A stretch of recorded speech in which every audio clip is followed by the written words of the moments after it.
Tonight, we're going to leave the comfort of warm, familiar space and dive into a place that should not exist.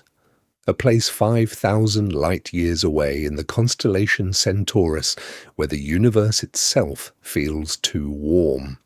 It's called the Boomerang Nebula, and it is the coldest known place in the cosmos. Think about what cold means on Earth. Antarctica in winter, where temperatures plunge below -80 degrees Celsius, liquid nitrogen boiling away at 77 Kelvin. Laboratories pushing atoms close to absolute zero, chasing that unreachable 0 Kelvin boundary. Those are extremes that push human engineering. The Boomerang Nebula laughs at all of them. Out in deep space, far from stars and planets, the universe is filled with a faint microwave glow, the afterlight of the Big Bang. That cosmic microwave background sits at about 2.7 Kelvin. By rights, nothing should be colder than that sea of ancient radiation, because every grain of dust, every lonely atom, is bathed in it. Yet this one dying star has carved out a pocket of gas at roughly 1 Kelvin. Colder than the vacuum between galaxies, colder in a very real sense than the deathly stillness of interstellar night. This is why the Boomerang Nebula is so disturbing. Physics predicts that over billions of years, everything in space slowly drifts toward the same background temperature. No one expects a natural freezer that undercuts the Big Bang itself. No one predicts a stellar wind so intense and so fast that it expands, cools, and drags the temperature below the very radiation filling the universe. And absolutely no one anticipates that this freezer is being built by a star in its final, violent breaths. Scientists first discovered the Boomerang Nebula in the 1990s as a faint, asymmetric glow, then watched it with Hubble and the ALMA radio array. Hubble saw a ghostly bow tie shape.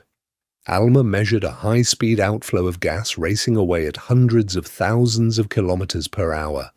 Together, they revealed a pre-planetary nebula, a sun-like star shedding its outer layers on the way to becoming a white dwarf, but the core, the true engine driving this impossible cold, remained hidden behind a shroud of dust. Now, let's begin. The James Webb Space Telescope is humanity's newest, sharpest infrared eye on the universe, designed to see through dust. Tuned to the faint glow of cold gas and dust grains, Webb has finally turned toward this impossible object. For the first time, a spacecraft can pierce the frozen veil and map the flows of material, the shock fronts, and the buried star system at the center. By the end of tonight, you're going to understand how Webb has looked inside the Boomerang Nebula and found more than just a dying star. It has uncovered a hidden companion, evidence of a stellar interaction so violent it reshapes the very idea of how stars die, and physics so extreme it forces a rethink of what a star in our own solar system could one day become. That claim sounds impossible, colder than the universe itself. To see why the Boomerang Nebula is such a problem, the story has to start with the coldest thing that should exist anywhere, the cosmic microwave background. Before we get started, picture space not as perfectly black and empty, but as filled with a faint, uniform glow. This glow is the afterimage of the Big Bang, stretched by cosmic expansion into microwaves. It wraps the entire cosmos in a nearly perfect thermal blanket at about 2.7 Kelvin, just a few degrees above absolute zero. In effect, every planet, every star, every spacecraft, every grain of dust in the solar system and far beyond is bathing in this same whisper-faint radiation. In standard physics, that glow acts like a minimum temperature bath. Leave an isolated object out in deep space long enough, and it will radiate away its heat and slowly drift toward 2.7 K. Not 10 K, not 1K. It asymptotically creeps toward the background and stops there. That's the rule. The universe sets the floor. So when radio observations of the Boomerang Nebula came back with a temperature near 1 Kelvin, the reaction among scientists is immediate. Something has to be wrong. Instruments are checked. Calibrations are redone. Atmospheric effects are reconsidered. No one expects a random patch of gas 5,000 light-years away to be outcooling the Big Bang. The pattern repeats as better telescopes come online. Hubble shows a bizarre, hourglass-shaped cloud. ALMA, looking in millimeter wavelengths, confirms the extreme cold and reveals a high-speed outflow of gas expanding at more than 150 kilometers per second. Prediction versus observation locks into place. According to theory, a dying red giant should shed its outer layers more gently, forming a glowing planetary nebula warmed by starlight and the cosmic background. In reality, this object looks like a cryogenic explosion. That's why the Boomerang is more than a pretty picture. It is a challenge to the entire script of stellar death. The expectation is simple. A red giant puffs off its envelope, the solar wind of that star drifts outward, the remnant core heats the shell, and the nebula glows. The Boomerang says no. Here, the outflow is so dense, so fast, and so efficient at expanding that it adiabatically cools the gas below the background, creating a freezer the universe itself does not easily allow. Tonight, we're going to treat this nebula as a crime scene. Something in that buried star system has triggered a far more violent, far more efficient cooling mechanism than a lone red giant could manage. No one predicts that a gentle stellar retirement could turn into a catastrophic outburst that drags temperatures toward absolute zero. By the end of tonight, you're going to understand not only how a star can outcool the universe, but how Webb's new infrared vision is revealing the hidden engine at the center, and why the Boomerang might be a preview of the fate awaiting our own sun at the boundary between life and death in this solar system. To get there, the mission needs a map. Not just of where the Boomerang Nebula is in space, but of what is actually happening inside this frozen ghost. Tonight, we're going to frame that map as 7 revelations, 7 discoveries that, together, explain how a dying star can carve out a region colder than death and stretch it across trillions of kilometers. Revelation 1 is temperature and scale. Early radio measurements hinted the Boomerang was colder than the 2.7 Kelvin cosmic microwave background. ALMA then nailed it. Gas in the outflow plunges to about 1 Kelvin. That is not a rounding error. That is a direct challenge to the idea that deep space sets the ultimate cold boundary. And this isn't a tiny pocket. The frigid wind extends more than a light-year across, larger than our entire solar system by orders of magnitude. Revelation 2 is the cosmic refrigerator. Instead of a gentle stellar breeze, scientists discovered a high-speed outflow, racing outward at hundreds of thousands of kilometers per hour. As this wind expands so fast, it cools by adiabatic expansion just like gas in a refrigerator line. Expectation, a warm, glowing shell. Reality, a hyper-fast, invisible freezer blasting heat away from the star's surroundings. Revelation 3 hides at the core. No one expects a single isolated red giant to do this. Webb's data, combined with earlier hints, point to a binary interaction, a companion spiraling in, dumping energy, and flinging the primary star's envelope into space. That close orbit drama turns the Boomerang from a simple dying star into a full-scale stellar merger mission. Revelation 4 reshapes the ghost itself. Hubble's haunting silhouette showed a faint, hourglass outline against the cosmic background, but only in scattered visible light. ALMA filled in the blueprint with cold, molecular gas, revealing a narrow waist and broad lobes. Webb now sees through the frost, tracing warm dust threads that outline that hourglass in infrared, proving the shape is sculpted, not accidental. Revelation 5 dives into chemistry. Molecules like CO and exotic dust grains survive in this extreme cold. When absolutely no one anticipates complex chemistry, their fingerprints in millimeter and infrared light tell scientists how the outflow formed, how dense it is, and how it will seed future planets in some distant system with heavy elements. Revelation 6 is the timeline. From expansion speeds and distances, astronomers reconstruct a violent episode only about 1,000 years old, with the most intense mass loss compressed into just a few centuries.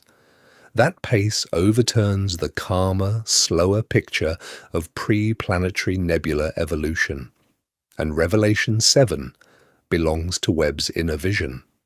For the first time, the spacecraft resolves the warm core peeking through the cold shell, capturing spectra that hint at shocks, jets, and freshly heated dust very close to the central stars.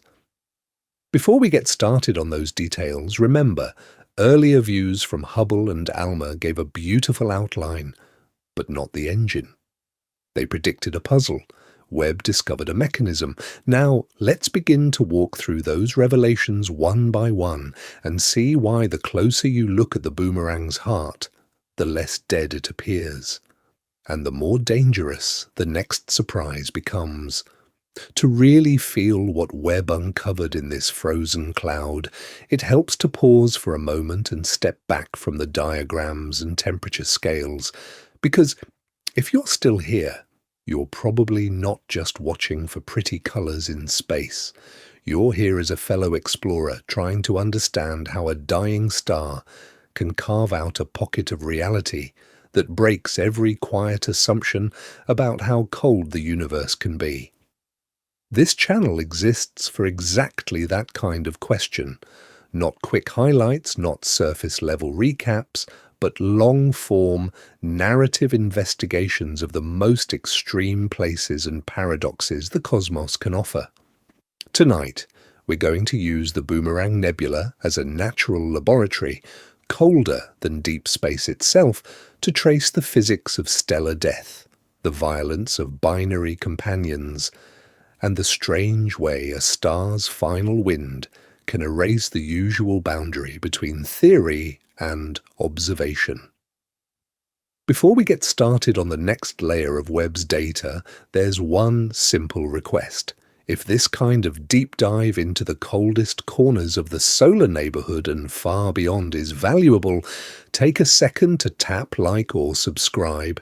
It's low friction, but it tells the algorithm that there are still people who want to sit with a mystery for more than 30 seconds, and it helps this mission reach more curious minds who want to understand why scientists are stunned by a 1 Kelvin nebula in Centaurus. Because this episode is not a one-off. By the end of tonight, you're going to understand how a pre-planetary nebula can be colder than the cosmic microwave background, but that's only one chapter. Coming up are Webb's views of other impossible objects, white dwarfs shredding their companions, failed stars that blur the line between planet and sun, and rogue worlds adrift in interstellar space that challenge the definition of what a planet even is. No one expects a dying star to become a freezer colder than the afterglow of the Big Bang. No one predicts that a warped, lopsided cloud will force scientists to rewrite models of how stellar winds interact with their surroundings, and absolutely no one anticipates that a single telescope, parked 1 million miles from Earth, will start turning up case after case where the universe quietly violates expectations about temperature, pressure, and the way matter behaves at the edge of nothing. pattern interrupt for a second. Imagine the opposite of the boomerang, not cold, but incandescent.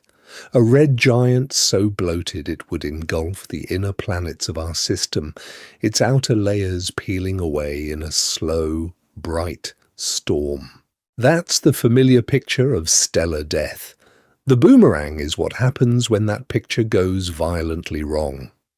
Now, let's rewind to the moment scientists first noticed something was very wrong with a faint, lopsided patch of light in Centaurus, and saw hints that its interior was hiding a temperature that should not exist. It starts as almost nothing. Just a strange smudge in a crowded southern sky, logged on photographic plates and early electronic detectors, when most people still thought of space astronomy as something that happened from mountaintops, not from orbit. Now, let's begin. Late 1970s, early 1980s. While the Voyager spacecraft are racing through the outer solar system, another quiet campaign is unfolding on the ground.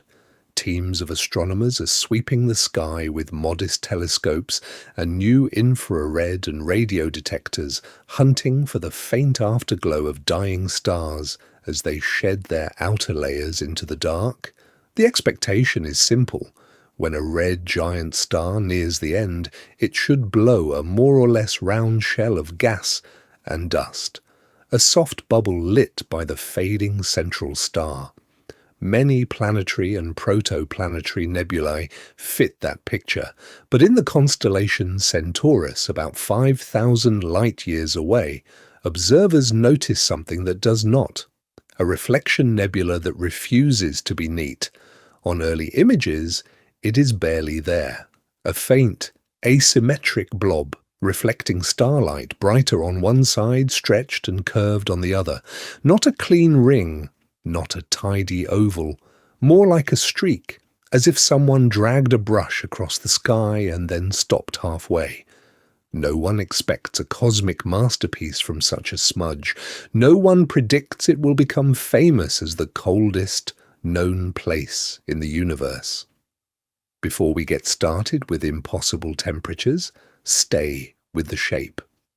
Those first ground-based photographs, blurred by Earth's atmosphere, suggest two wings of light sweeping out from the star, with one side more extended, the whole thing cocked at an angle.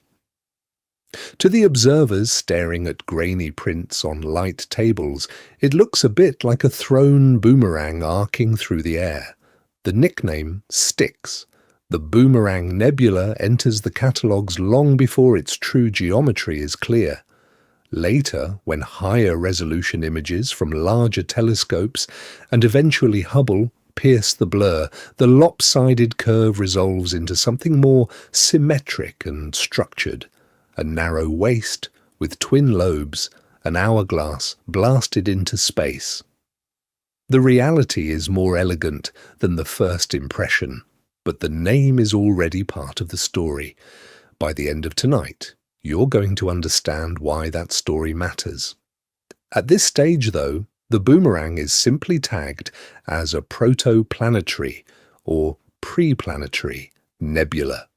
A star caught in transition between swollen red giant and fully ionized planetary nebula, racing through a brief, violent phase where its outer layers are driven outward in a dense, fast wind. In theory, that wind should carve a cool but ordinary envelope around the star. Nothing exotic. Nothing that challenges the boundary conditions set by the cosmic microwave background itself. But when scientists turn radio telescopes toward this unassuming object and start measuring the molecular gas, the real mystery appears. The boomerang is not just oddly shaped. Hidden inside that once blurry smudge is a temperature that absolutely no one anticipates. The shock does not come from what the boomerang looks like. It comes from how unimaginably cold it turns out to be. You cannot dip a thermometer into a nebula.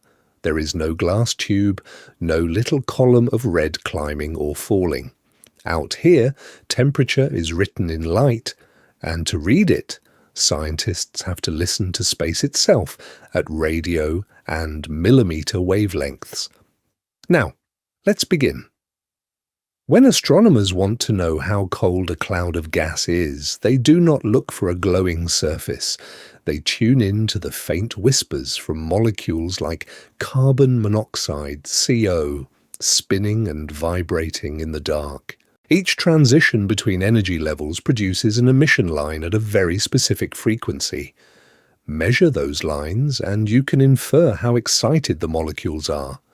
Measure how excited they are and you can tell how warm or how unimaginably cold the gas must be. In the 1990s, long before a spacecraft like James Webb could see the boomerang in infrared, ground-based radio telescopes locked onto its CO lines, the mission was straightforward on paper. Map the outflow from a dying star, estimate its density, speed, and temperature, and compare it to other pre-planetary nebulae in the galaxy.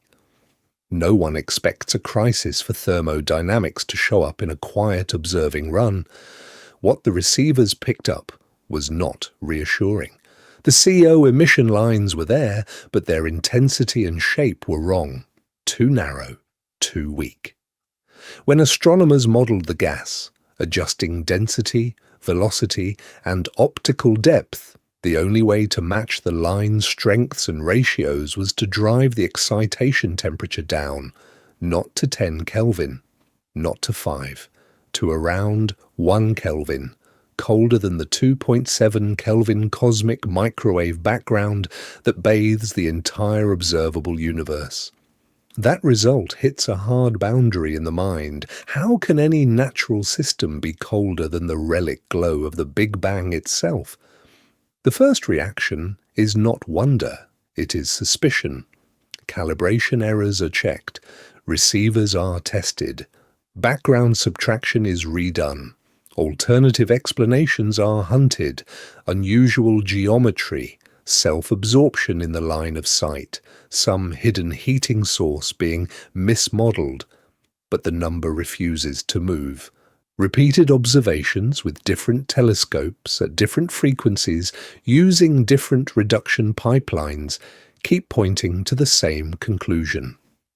At certain millimeter bands, the boomerang does something even stranger. Instead of shining, it appears in absorption against the cosmic microwave background. The gas is so cold that it is stealing photons from the afterglow of the Big Bang, imprinting a negative silhouette on the oldest light in the universe. By the end of tonight, you're going to understand why that is so unsettling. If those measurements are right, then the Boomerang Nebula is not just cold. Its outflowing gas has turned into a natural cryogenic system more efficient than anything built on Earth, powered only by a dying star and the relentless wind of its own expanding envelope. No one predicts that. And absolutely no one anticipates what happens when James Webb finally looks inside that frozen machine. That frozen machine is only impressive if you understand just how cold it really is. Not cold like Antarctica, not cold like liquid nitrogen, cold in a way that breaks intuition. Before we get started, anchor everything to one familiar number: room temperature. The air around you right now is roughly 293 Kelvin.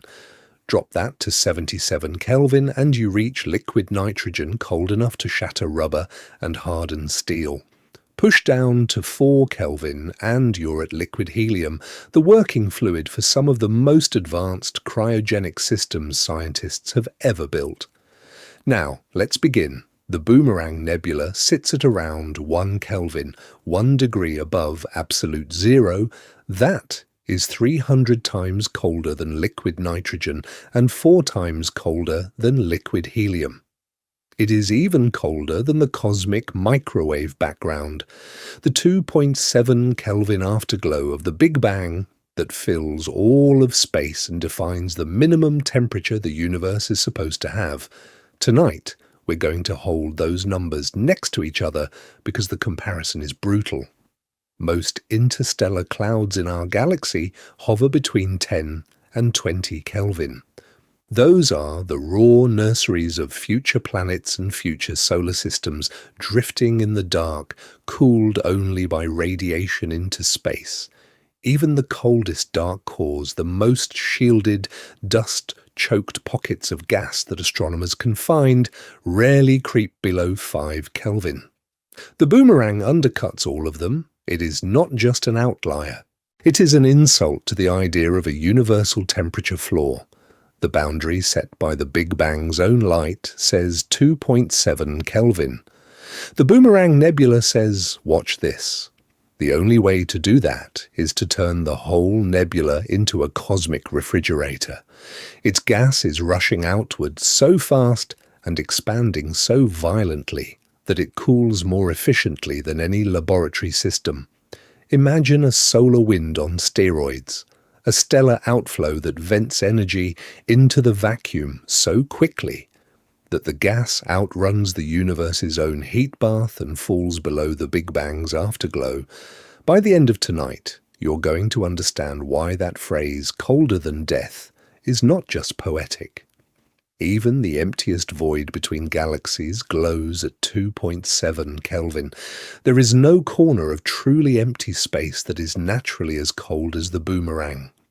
This is a hyperdeath, a thermodynamic grave dug deeper than the ambient chill of the cosmos itself.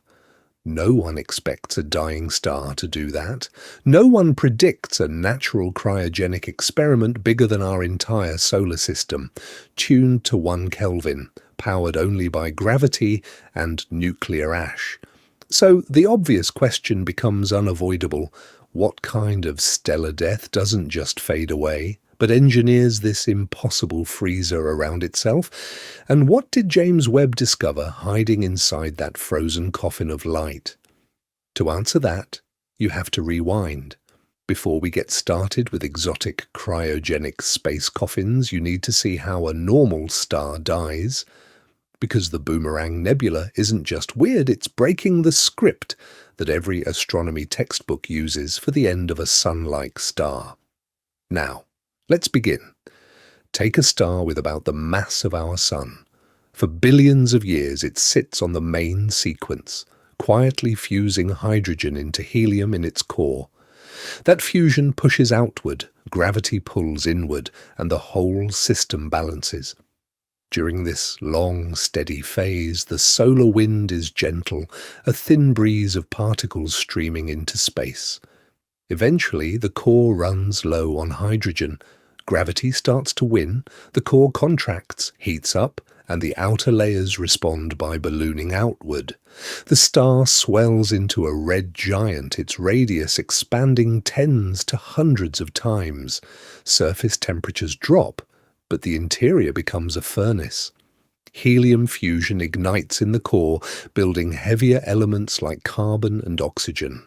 In this phase, the star starts to lose mass for real, but it's usually a slow, graceful shedding.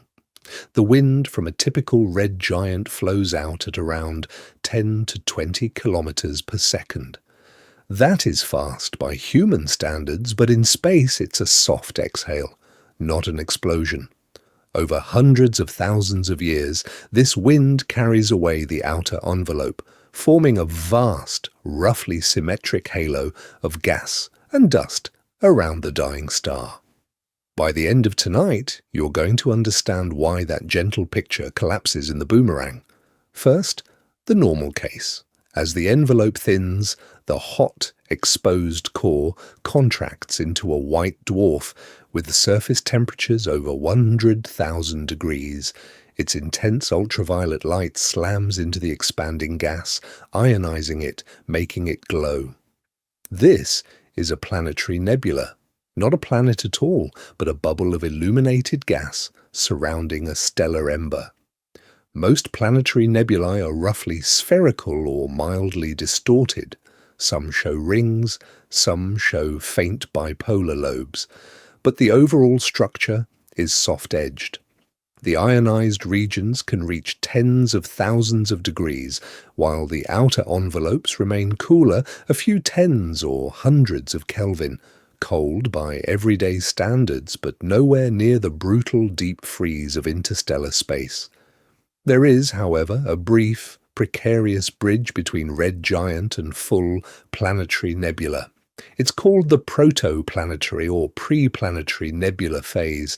Here the envelope is being ejected, but the central star is not yet hot enough to ionize it.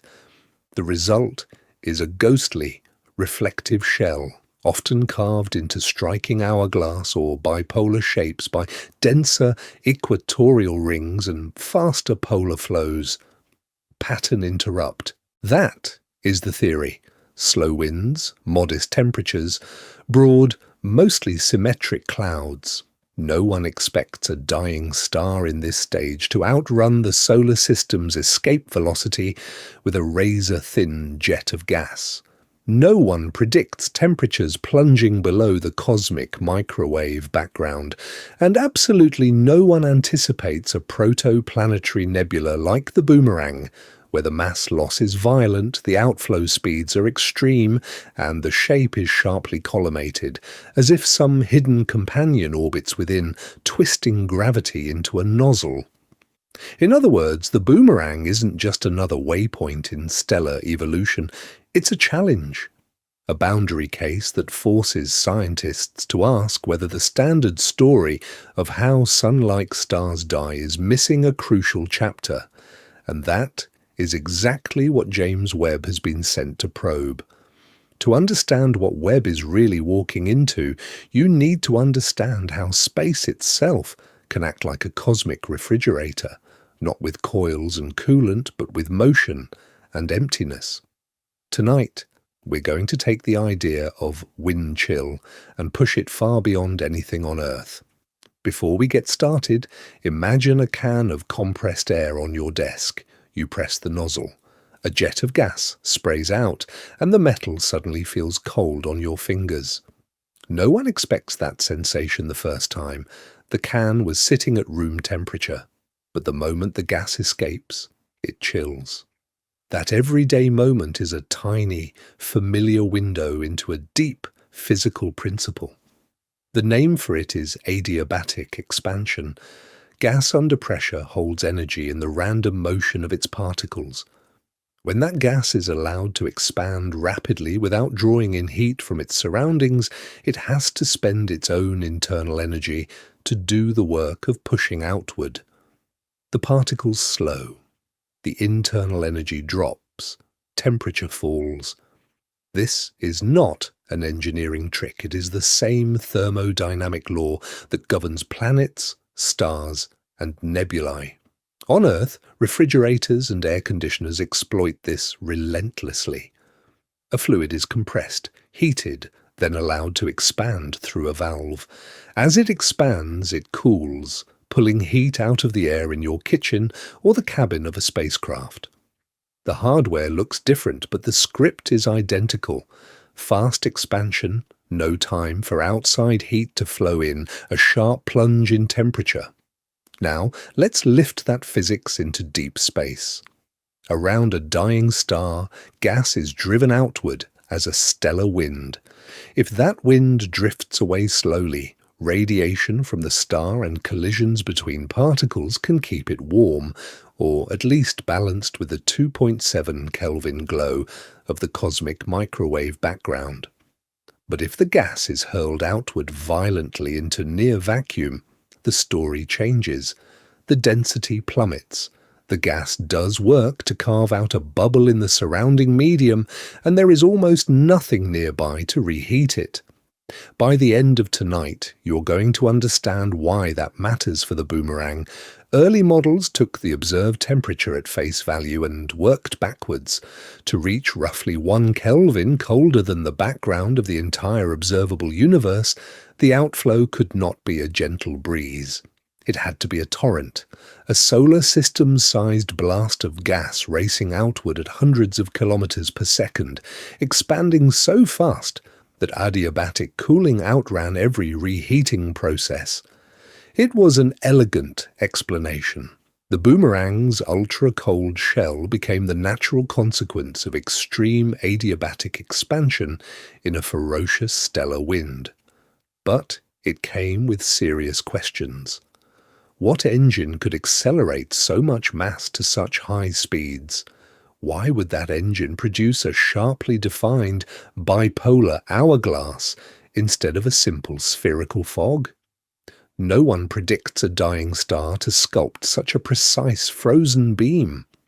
To answer that, scientists would have to look deeper into the core, past the cold shell itself, and that is where James Webb enters the mission. To look deeper, scientists needed a different kind of vision. Not a bigger mirror, but an instrument that could hear the faint radio whisper of frozen gas racing through space. That instrument sits high in the Chilean desert 5 kilometers above sea level, on a plateau that feels almost like another planet. Now, let's begin. The Atacama Large Millimeter, Submillimeter Array, ALMA, is not one telescope. It is dozens of dishes spread across up to 16 kilometers, all working together as a single, gigantic interferometer. By combining their signals, ALMA can map cold gas and dust with a resolution that rivals optical telescopes, but at wavelengths tuned to the universe's chill. Where visible light sees a ghostly glow, ALMA sees structure, motion, and temperature. When ALMA turned toward the Boomerang Nebula, no one expects a gentle, slow wind from a dying red giant. The data revealed something closer to a supersonic stellar blizzard. Molecular gas, mostly carbon monoxide, was streaming outward at more than 150 kilometers per second. That is around 10 times faster than the typical stellar wind from a red giant in our own solar system's future. For a shell thousands of astronomical units across, that speed is astonishing. But speed was only the beginning. ALMA's real power lies in velocity-resolved mapping. Each frequency shift in the radio spectrum tells how fast gas is moving toward or away from the array. By slicing the nebula into hundreds of velocity channels, scientists reconstructed a three-dimensional flow pattern. The Boomerang was not a simple expanding bubble.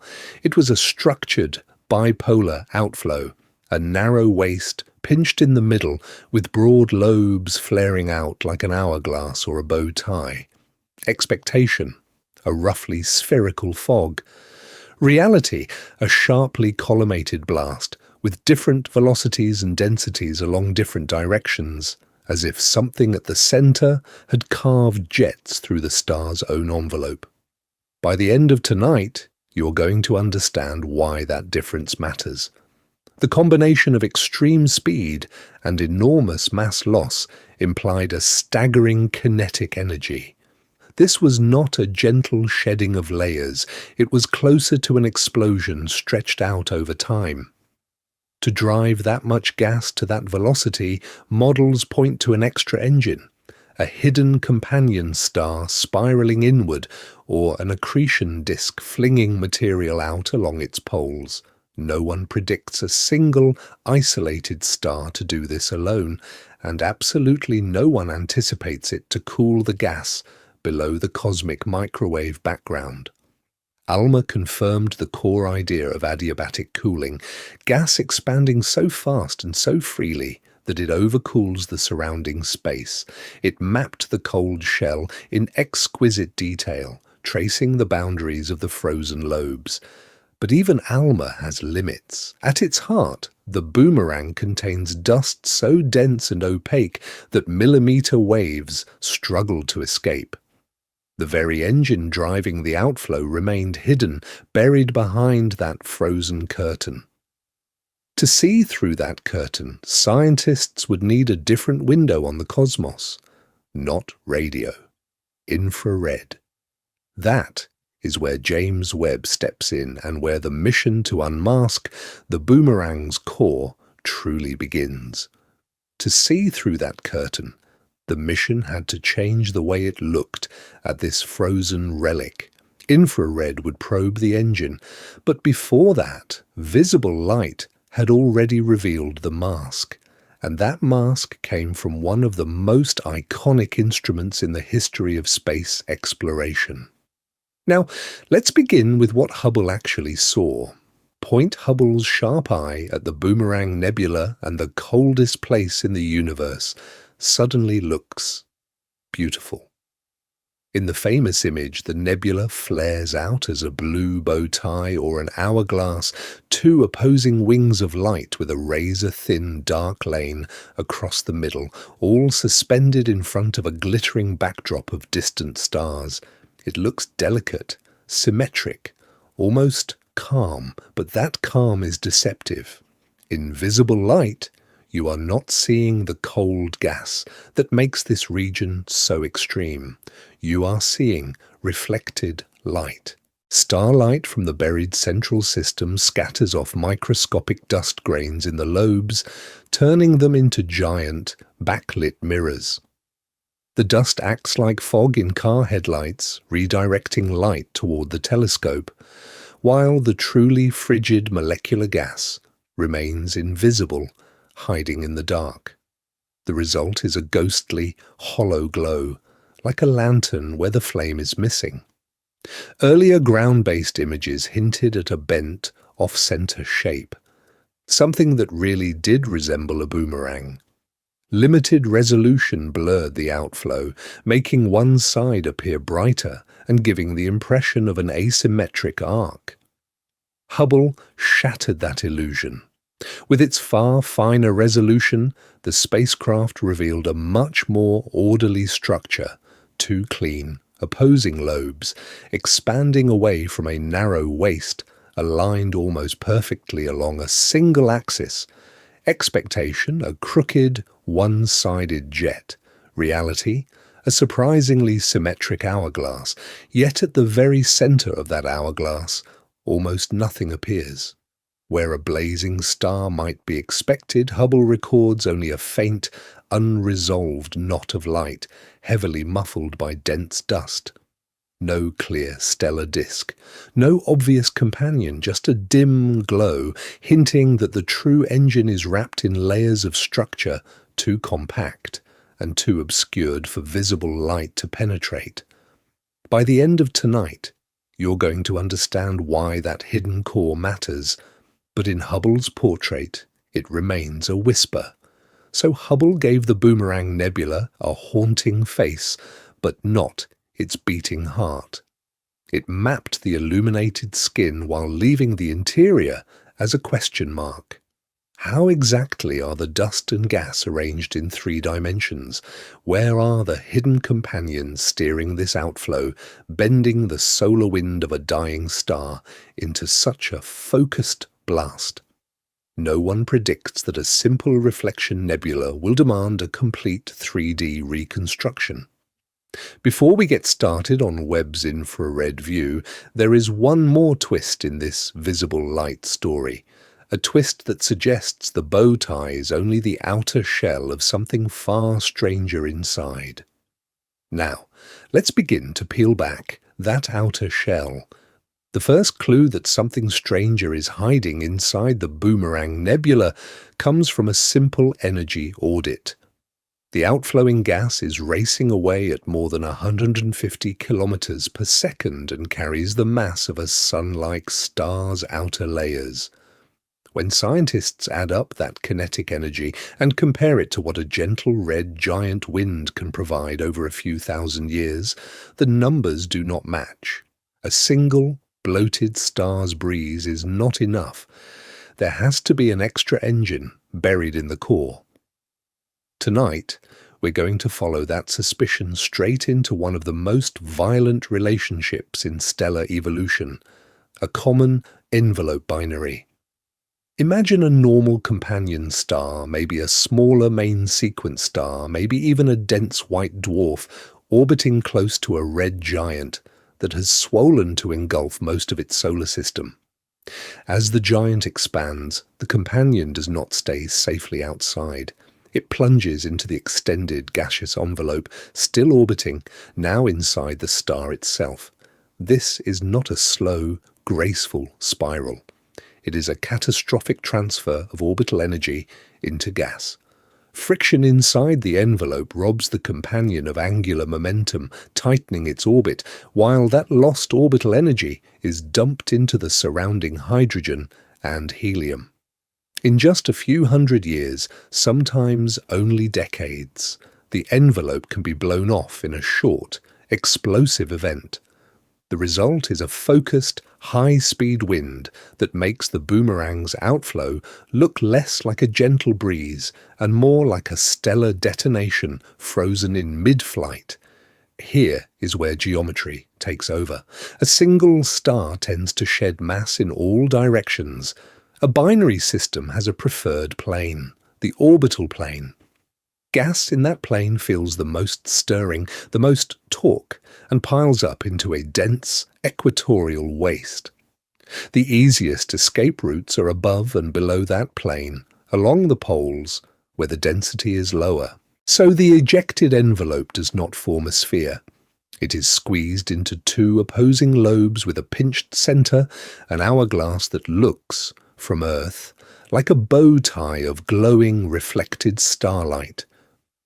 No one expects a dying red giant to sculpt such clean bipolar symmetry on its own. No one predicts outflows this fast, this cold, and this tightly collimated without help. By the end of tonight, you're going to understand why the binary common envelope model is so attractive here. It explains the boomerang's extreme speeds, its narrow waist, and the astonishing fact that so much mass was lost in such a brief window that adiabatic expansion could cool the gas below the cosmic microwave background. Pattern interrupt.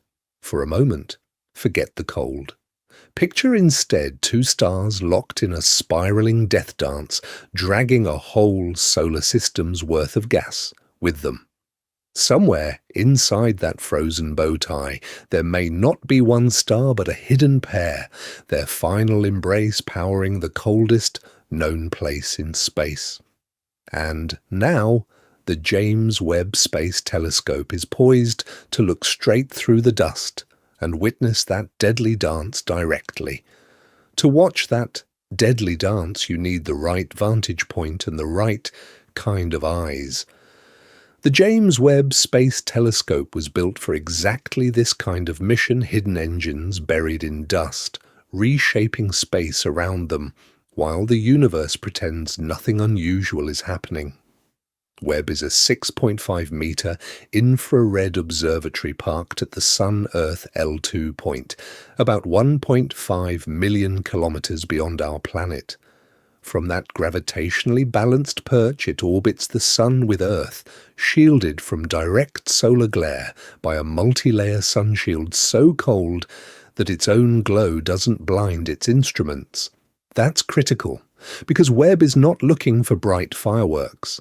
It's hunting for faint heat, for whispers of warmth from objects only a few tens of degrees above absolute zero. Invisible light, the Boomerang Nebula, looks like a ghost with secrets. Its dust is so thick and cold that, to optical telescopes, the center is almost opaque. A dark knot wrapped in a frozen bow tie. But shift to Webb's mid-infrared wavelengths and the rules change. At those longer wavelengths, that same dust becomes more transparent, turning an impenetrable curtain into a tinted window. Suddenly, scientists can peer far closer to the central star system, tracing where the outflow narrows, twists, and possibly breaks into jets. Now, let's begin with the tools that make that possible. NearCam, the near-infrared camera, gives razor-sharp images in the near-infrared, mapping fine structures in the inner lobes and any compact disk or torus that might be feeding the outflow. MIRI, the mid-infrared instrument, goes deeper into the cold, imaging and taking spectra in wavelengths where the boomerang's dust and molecules glow most strongly. NearSpec, the near-infrared spectrograph, splits that light into detailed spectral fingerprints. revealing which molecules are present, how fast they're moving, and how the wind from the dying star is shaped. The outer lobes of the boomerang sit near 1 Kelvin, colder than the cosmic microwave background, colder than deep interstellar space.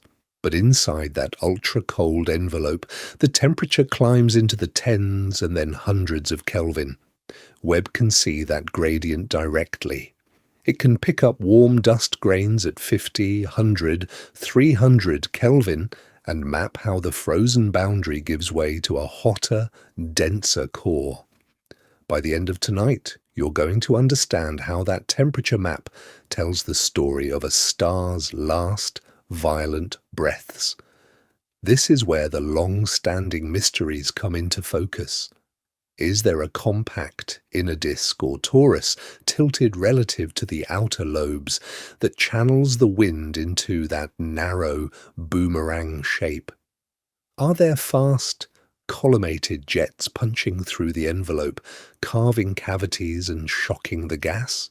And most important, is there direct or indirect evidence of the hidden binary companion that theory demands, but no one expects to see easily? Webb's infrared vision can reveal a faint second star, or at least the gravitational fingerprints of its presence in twisted flows and asymmetric dust. No one predicts a telescope designed to look back toward the first galaxies would also dissect the coldest known nebula. Yet here it is, aimed straight into the heart of the boomerang, ready to turn an impossible cold into a solvable problem. The next step is to look at what it actually found when those first images and spectra came down. When the first Webb data packets finished downloading and the image pipeline spat out a color composite, the room goes quiet. The familiar blue hourglass from Hubble is there, but now it looks like someone has taken a scalpel to the cold and peeled it back, revealing a lattice of filaments, knots, and, right at the center, a faint but undeniable glow where there used to be only darkness. Expectation, a smooth, ghostly bow tie. Reality, a layered, tangled engine room. Webb's near-infrared cameras don't just outline the bipolar lobes, they fill them with structure. You see razor-thin rays of scattered light, clumpy arcs hugging the waist, and a dense, darker lane slicing across the middle. That lane is not an artifact. It's a physical, equatorial barricade of dust and gas, compressing the waist and forcing the outflow to escape along the poles. Before we get started on the implications, pause on that shape. The boomerang's waist is not just pinched, it is cinched by what looks like a disk or torus, a swollen ring of material orbiting the hidden star system. In near-infrared it appears as a thick, almost opaque band, with brighter edges where starlight grazes the surface and scatters toward Webb. This is where the geometry of the whole mission changes. The bipolar lobes are no longer abstract lobes. They are the inevitable consequence of a dense, rotating structure that channels the wind into two opposite directions. Then the mid-infrared images from MIRI come in, and the pattern interrupts expectations again. Instead of just cold blue reflection, the inner region lights up in warm oranges and reds. This is dust close to the central source, hot enough to glow on its own, tracing out curves that are not random. Some arcs seem to wrap around in partial spirals, like someone has been winding a cosmic spring around the star. Others form nested shells with nearly regular spacing, as if each orbit of a companion star leaves a new ripple in the flow. No one expects a perfectly symmetric spiral in a system this violent. No one predicts that the two individual stars will pop out cleanly at Webb's resolution, and they don't. But the asymmetries are telling. Bright knots on one side of the waist, slightly offset arcs, periodic brightening along the inner curves. Together, They behave like fingerprints of orbital motion, exactly what binary interaction models have been forecasting for years. By the end of tonight, you're going to understand why that matters. The boomerang stops being just a cold, blue bow tie at the edge of the solar neighborhood. It becomes a multi-layered machine, a cryogenic shroud on the outside, a sculpting disk in the middle, and a hot, turbulent engine buried at the core. Webb has not only revealed the hidden structure, it has turned a static, pretty nebula into a dynamic system in motion, setting up the deeper question of how such an engine can manufacture the coldest space known. A machine that cold needs more than just strange geometry. It needs chemistry to match. And this is where Webb stops being a camera and turns into a forensic lab, pulling apart the light from the Boomerang Nebula line by line. Now, let's begin. Webb's infrared spectrographs don't just see a glowing haze, they break that glow into a barcode. Each bright spike and dark notch in that spectrum is an emission or absorption line, a precise fingerprint from a specific molecule or dust feature. By the end of tonight, you're going to understand that in a place colder than deep space, those fingerprints are the only way to read what the dying star has been doing. The first big signature is carbon monoxide, CO. Scientists already knew CO was there from radio telescopes, but Webb resolves it across the lobes and inner waist with surgical detail. In some directions, the CO lines blaze in emission, showing gas that has been shock-heated as the fast outflow slams into slower material. In others, those same lines dip into absorption against the faint infrared background, marking ultra-cold columns of gas that are still expanding nearly ballistically into interstellar space. Threaded through that CO forest is molecular hydrogen H2. Its infrared lines are especially sensitive to temperature. Where the jet from the central system rams into older shells, H2 lines light up, revealing pockets of a few hundred Kelvin.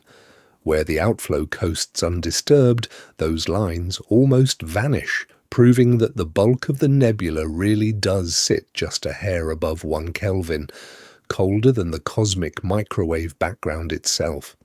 Then Webb does something no one expects from a place this frigid. It hints at water. Faint, structured features appear where H2O vapor could survive in shielded, denser clumps close to the core. Alongside them, broad bumps in the spectrum betray complex hydrocarbons, likely PAHs, glowing in regions where ultraviolet light from the central star or its companion has just enough energy to excite their carbon rings without destroying them. In the mid-infrared, the dust speaks. Silicate bands rise and fall, sometimes in emission, sometimes in deep absorption. Their exact shapes reveal not only that the grains are oxygen-rich silicates, but that they have grown from tiny smoke-like particles to larger, more pebble-like grains in the dense waste. That growth changes how the dust blocks and re-radiates heat, turning the outflow into an even more efficient cosmic refrigerator. All of these chemical fingerprints feed back into the central mystery. They reconstruct the star's original mix of elements, track how its envelope has been processed by nuclear burning and violent winds, and pin down the density and temperature at the moment the outflow was launched. But hidden in those same lines is something more disturbing. Evidence that the engine driving this cryogenic wind may not be a single dying star at all. If the engine is more than one star, then the next question is brutal and simple. When did it blow? Timing the blast turns this eerie sculpture in space from a static picture into a live event on a cosmic stopwatch. Now, let's begin. To measure the age of the boomerang's cryogenic outflow, scientists do something wonderfully straightforward. They take how big the lobes are on the sky, convert that angular size into a real distance using the nebula's roughly 5,000 light-year range, and then divide by how fast the gas is racing outward. Size divided by speed gives a travel time. It turns the whole system into a clock. That speed is not guessed. ALMA has already measured expansion velocities of tens to more than 100 kilometers per second in the coldest flows, using the Doppler shift of carbon monoxide and other molecules. Webb adds another layer, tracing slightly warmer dust and gas in the infrared, filling in regions ALMA could not see. Together, they map a three-dimensional wind, with different shells and filaments moving at different speeds along and across our line of sight. Run the numbers, and the answer is shocking. The main lobes are only a few tenths of a light-year from the center. At those extreme velocities, that places the primary ejection event within the last 1,000 to few thousand years. In stellar terms, that is not just young, it is newborn. For a star that lived billions of years on the main sequence, this entire protoplanetary nebula is a blink. Pattern interrupt. This is not a gentle, leisurely shedding of atmosphere. Earlier observations once suggested that red giant winds might puff outward for tens of thousands of years, slowly inflating a planetary nebula. Here, Webb shows something else, a calm phase, then a spike, then an explosion. Look closely at Webb's high-resolution images near the core, and the neat, hourglass lobes suddenly look layered. Faint arcs and inner shells curve around the center. They are slower, denser, and warmer than the ultra-cold outer flow.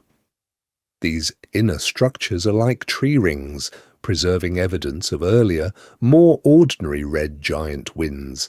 The later, faster, colder blast has ploughed into them, overrunning and reshaping them into the boomerang's sharp, bilateral form.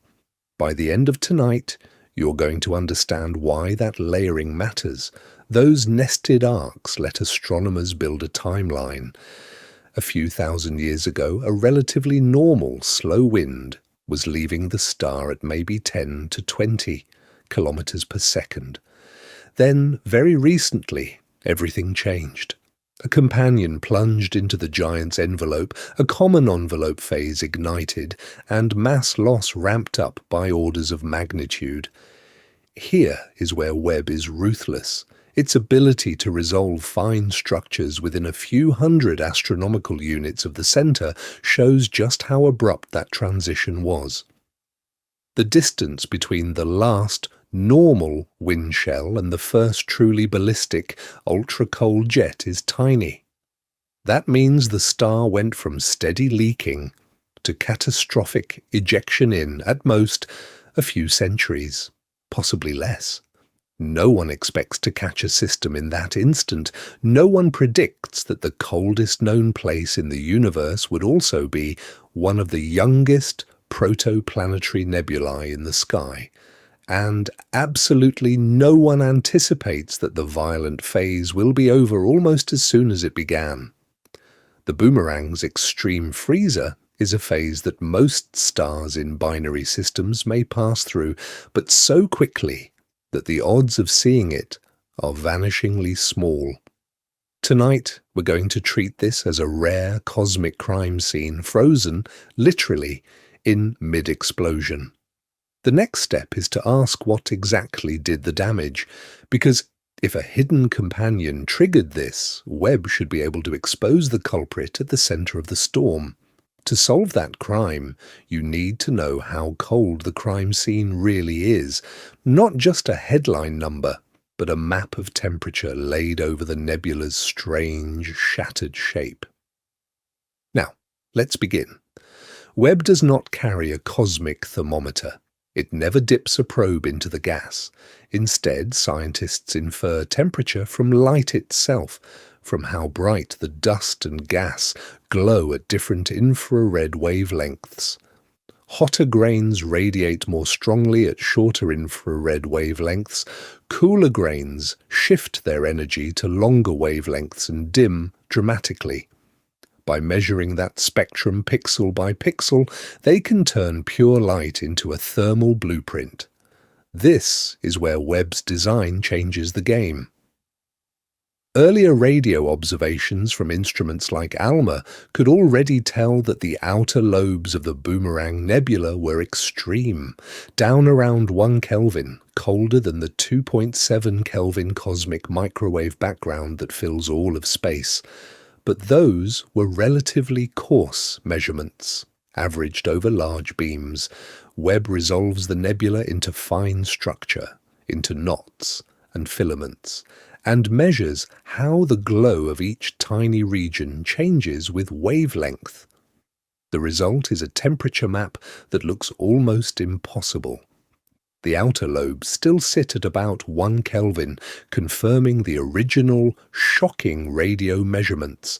That alone is wild, a naturally occurring region that outcools the afterglow of the Big Bang. Move inward, though, and the numbers climb fast. Temperatures jump to tens of Kelvin in the mid-lobes, then to hundreds of Kelvin in the compact inner regions where dust is closer to the buried star. That sharp gradient is the smoking gun for extreme adiabatic cooling. Gas that was flung out at hundreds of kilometers per second expanded so rapidly that it lost energy faster than it could absorb heat from the surrounding radiation field.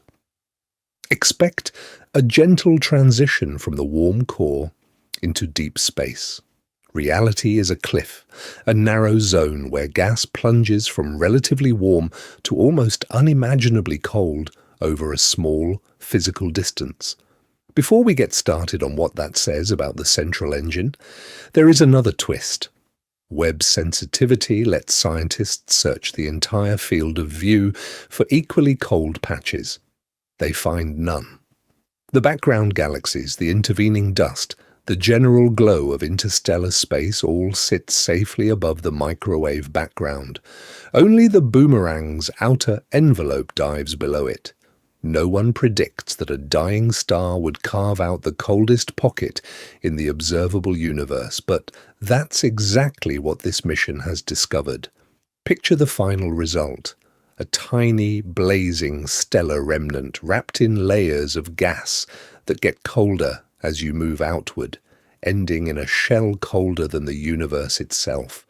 A thermal inversion on a cosmic scale, like a candle burning at the center of a freezer that outchills deep interstellar night. By the end of tonight, you're going to understand what kind of hidden companion and what kind of outflow can build that impossible freezer around a dying sun. But inside that impossible freezer, Webb shows something no one expects. It is not calm. It is not gentle. It is a frozen battlefield. Zoom in from the wide, ghostly lobes, and the smooth arcs begin to fracture. Webb's high-resolution infrared imaging breaks the Boomerang into bright knots, thin filaments, and sharp, curling arcs etched into the lobes. These are not decorative patterns. They trace shock fronts, places where faster gas slams into slower material, like a supersonic jet ploughing into fog. In a region only a few degrees above absolute zero, there are fronts, collisions, and scars. Earlier telescopes saw a broad bipolar shape and an extreme temperature. Webb reveals the hidden violence that built it. Those knots are compact clumps where density spikes and the gas briefly heats as the blast wave passes. The filaments mark shearing layers where different streams of wind slide past each other and tear.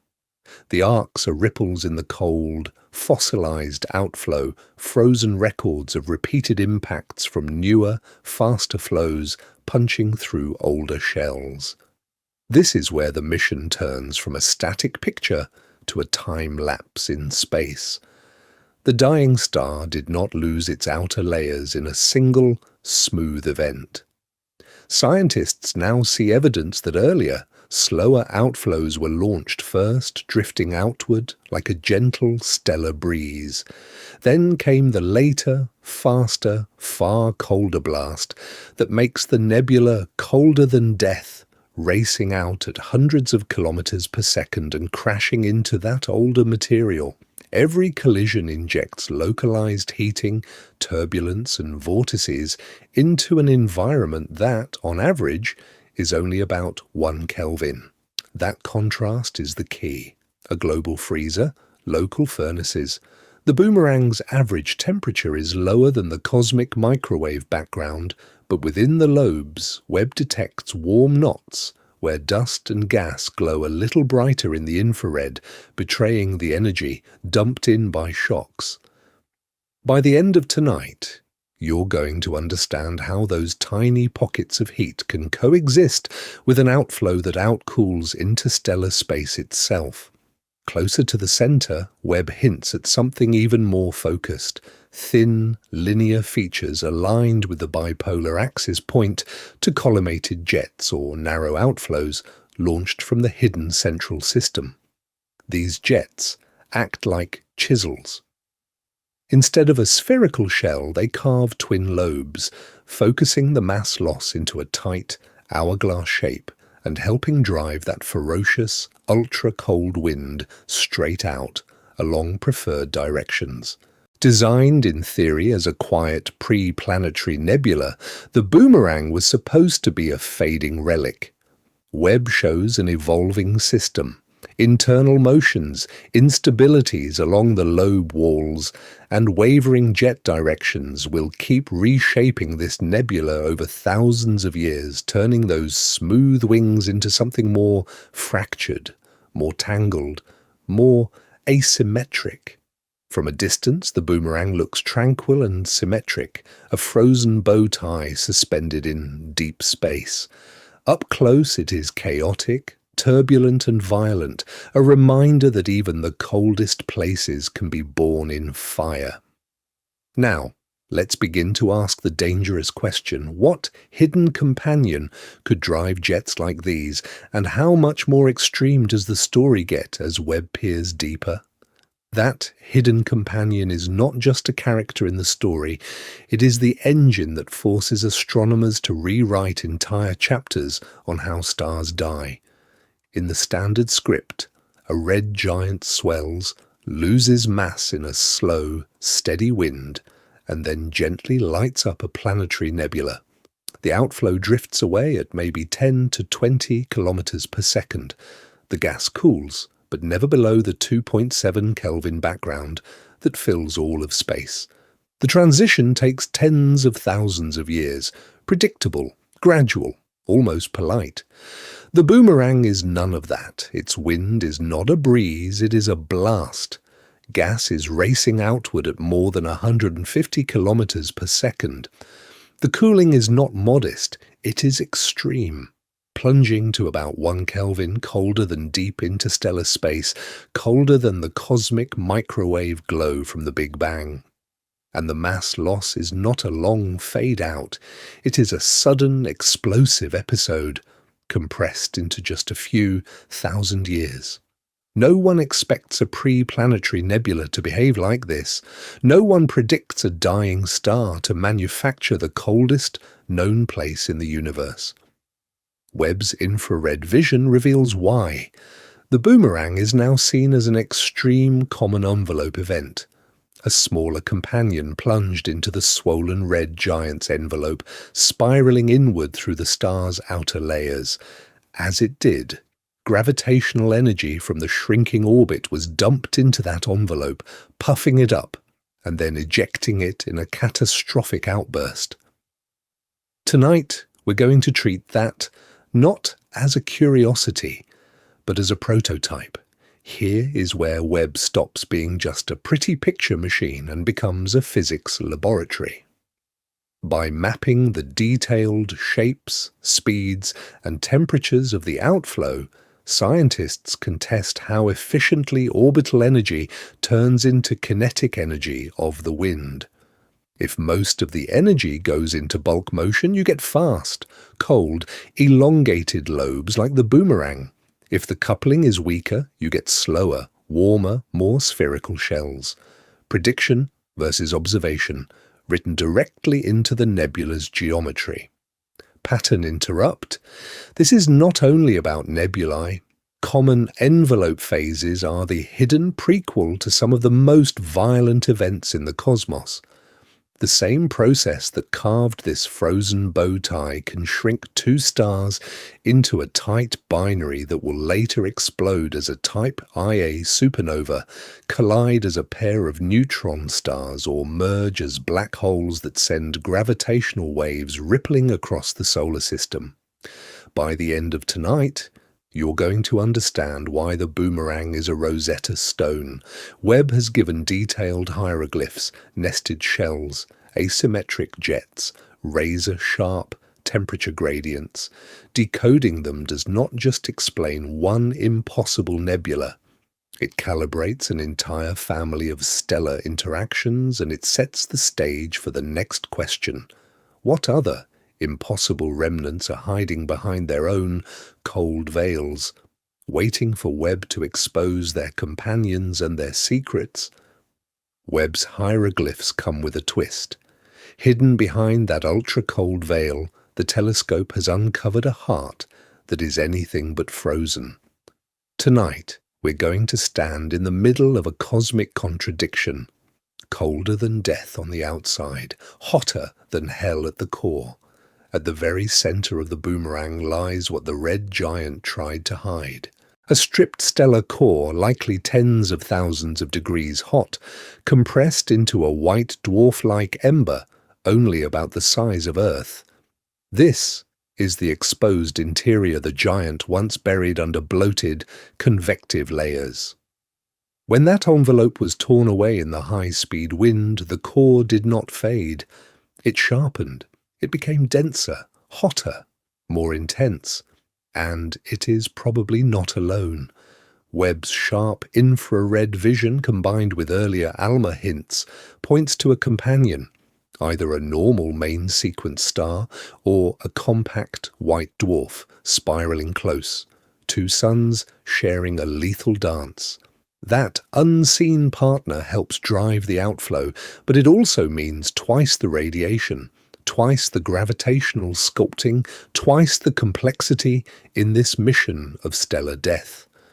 By the end of tonight, you're going to understand how something can be colder than interstellar space and still orbit a blazing core.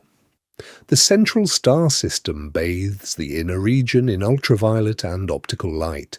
Those photons slam into nearby gas and dust, stripping electrons, heating grains, carving out an ionized pocket that glows in invisible colors.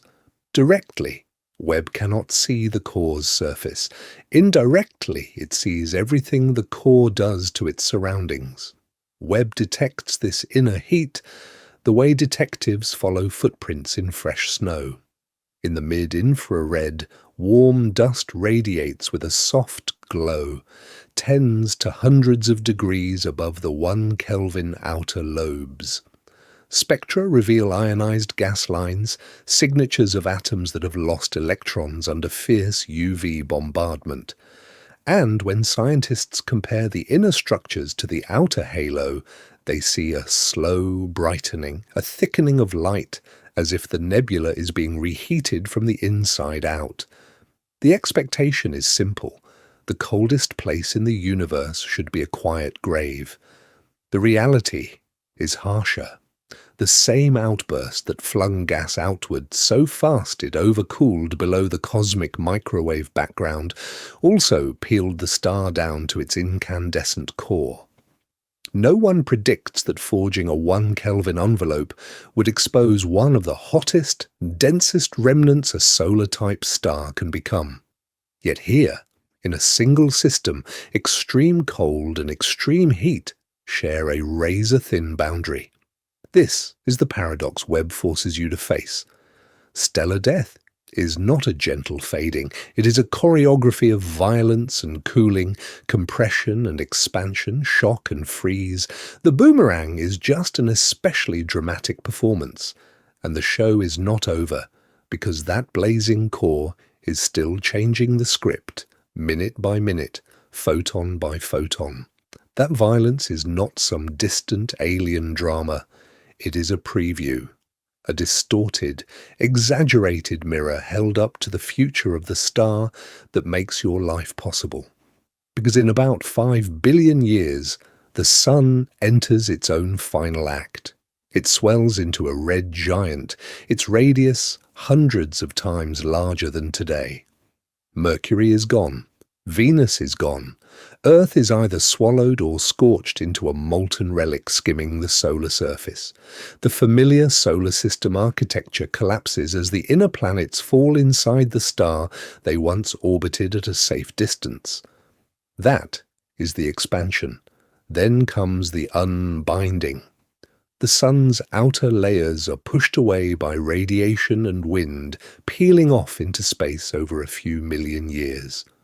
What remains is a compact white dwarf, about the size of Earth but with half the Sun's mass, glowing with leftover heat.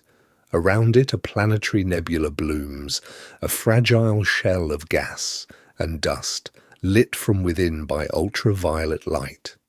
Tonight, we're going to use the boomerang as a time machine, not to claim the Sun will become a perfect copy, but to understand the physics behind its quieter but still dramatic farewell. By the end of tonight, you're going to understand why this ultra-cold outflow matters for the warm little world watching this video. There is a key difference.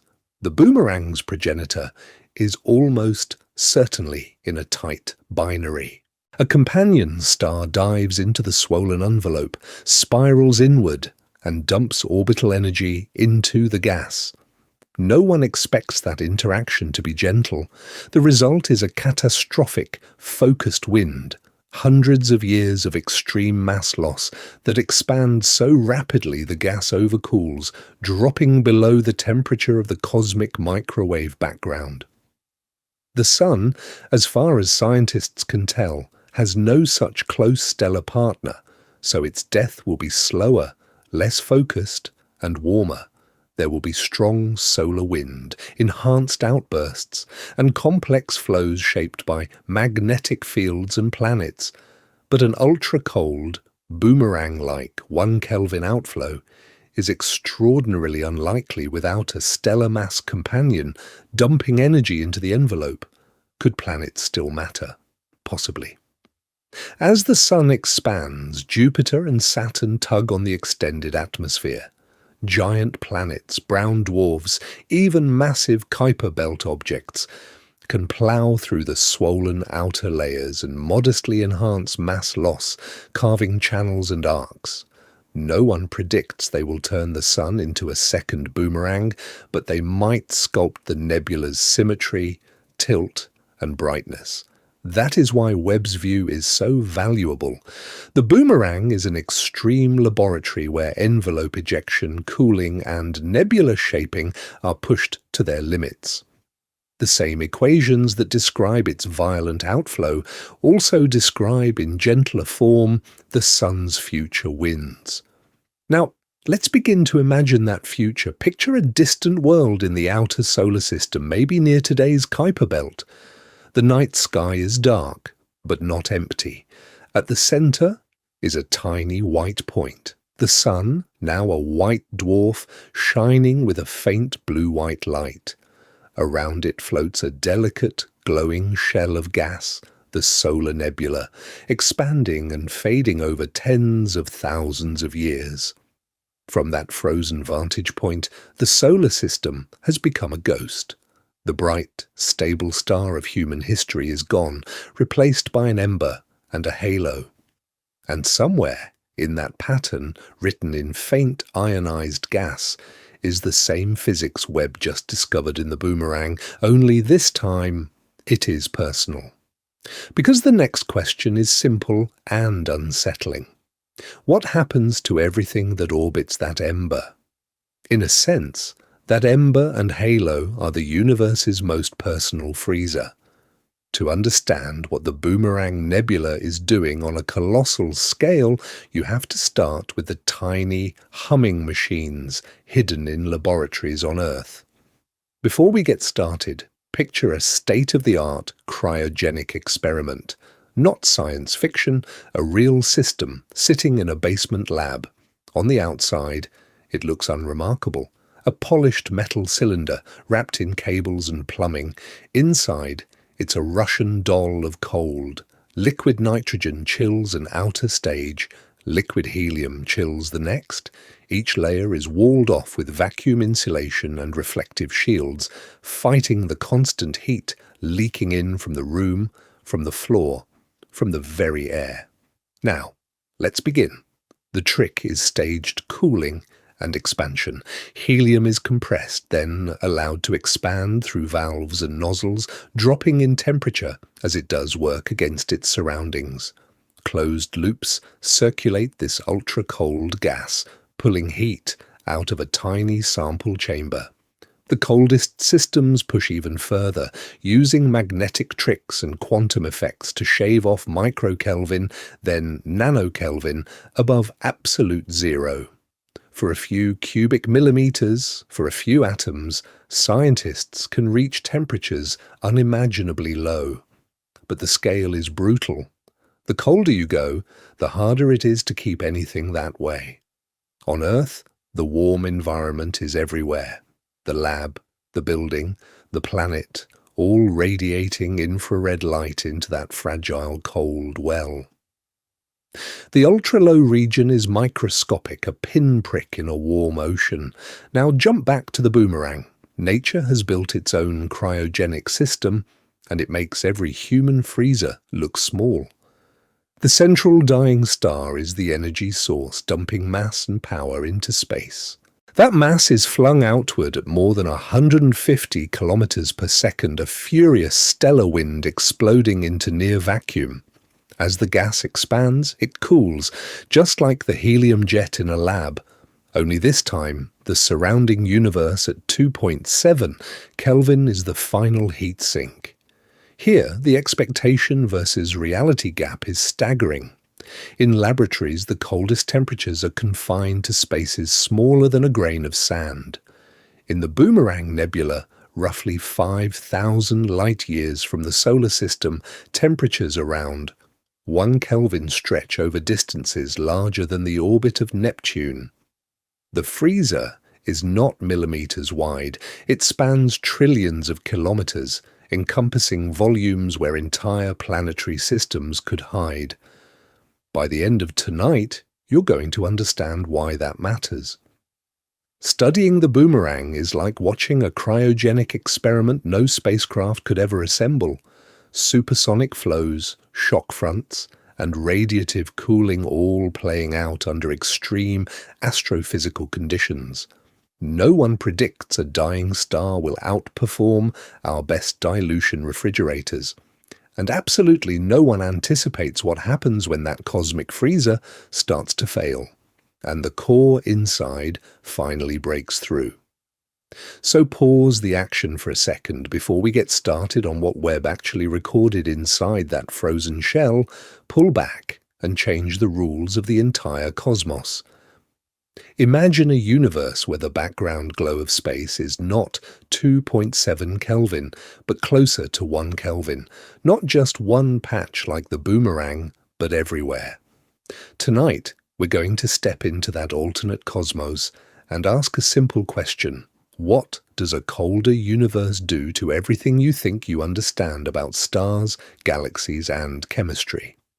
In our universe, the cosmic microwave background is the leftover radiation from the Big Bang, stretched and cooled as space expands.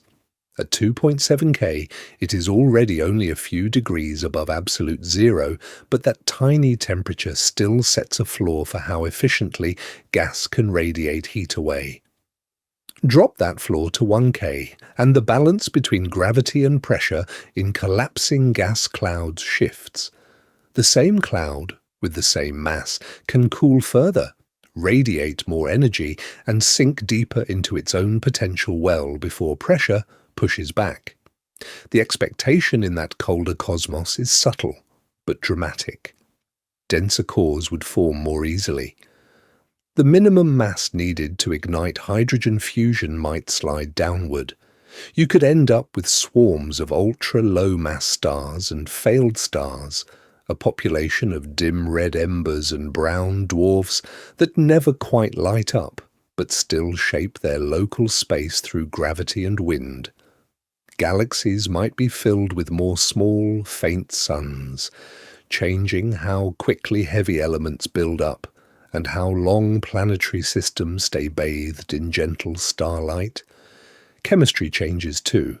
In colder gas, molecules stick to dust grains more readily, ices form thicker mantles, and reaction rates slow, but pathways multiply. Complex organics can accumulate in the dark, protected from harsh radiation. The building blocks of life might be more widespread, but locked in deeper freezers, waiting longer for a warm surface to thaw them out. Here is the twist. That hypothetical universe is not just fantasy, it is the future of this one. As the universe expands, the microwave background keeps cooling. It used to be thousands of Kelvin in the first few 100,000 years. Trillions of years from now, it will slide below 1 Kelvin, then 0.1, approaching absolute zero, asymptotically, but never quite reaching it. By the end of tonight, you're going to understand that the Boomerang is a time machine, not just a nebula, because the Boomerang Nebula is exactly that preview, a localized pocket where the background has been undercut, a region already living in the thermal conditions the wider cosmos will not reach for unimaginably long timescales. No one expects a dying star to simulate the far future universe in its own backyard. Yet that is what this mission is tapping into. By watching gas, dust, and radiation interact in a 1 Kelvin environment, scientists can probe how structures cool, fragment, and evolve under conditions that lie beyond the current cosmic boundary. Now, let's begin the descent back into reality. That speculative detour is the mental reset, the pattern break. Because when Webb turns its infrared mirrors on this cosmic freezer, the measurements are not just about one strange object. They are a rehearsal for the physics of a universe drifting ever closer to absolute darkness, and the next images take that idea from thought experiment to hard data. Now, let's begin. To really understand what Webb has uncovered in this frozen graveyard, you have to see the Boomerang Nebula through 3 different sets of eyes at once. Start with Hubble. In visible and near ultraviolet light, Hubble doesn't see the coldest gas directly. It sees what that gas does to light. Starlight from the central system scatters off tiny dust grains outlining those famous lopsided lobes like searchlights cutting through fog. Fine filaments, razor-thin arcs, sharp edges where the outflow slams into older shells. Hubble turns those into a detailed silhouette of the nebula's illuminated skin. Then jump to ALMA. This is not a pretty picture telescope. It listens in millimeter and sub-millimeter wavelengths, where molecules like carbon monoxide glow faintly. ALMA doesn't care about the glowing edges. It tracks the invisible bulk, the coldest, densest molecular gas racing outward at more than 150 kilometers per second. With its velocity maps, scientists discovered that the Boomerang is not a gentle breeze. It is a hypersonic cryogenic wind powerful enough to expand and cool the gas below the cosmic microwave background. Now bring in Webb. Its infrared vision lights up the territory in between. Where Hubble's view starts to fade and ALMA's molecules go fully dark, Webb sees warm dust, hidden knots, and the buried central engine.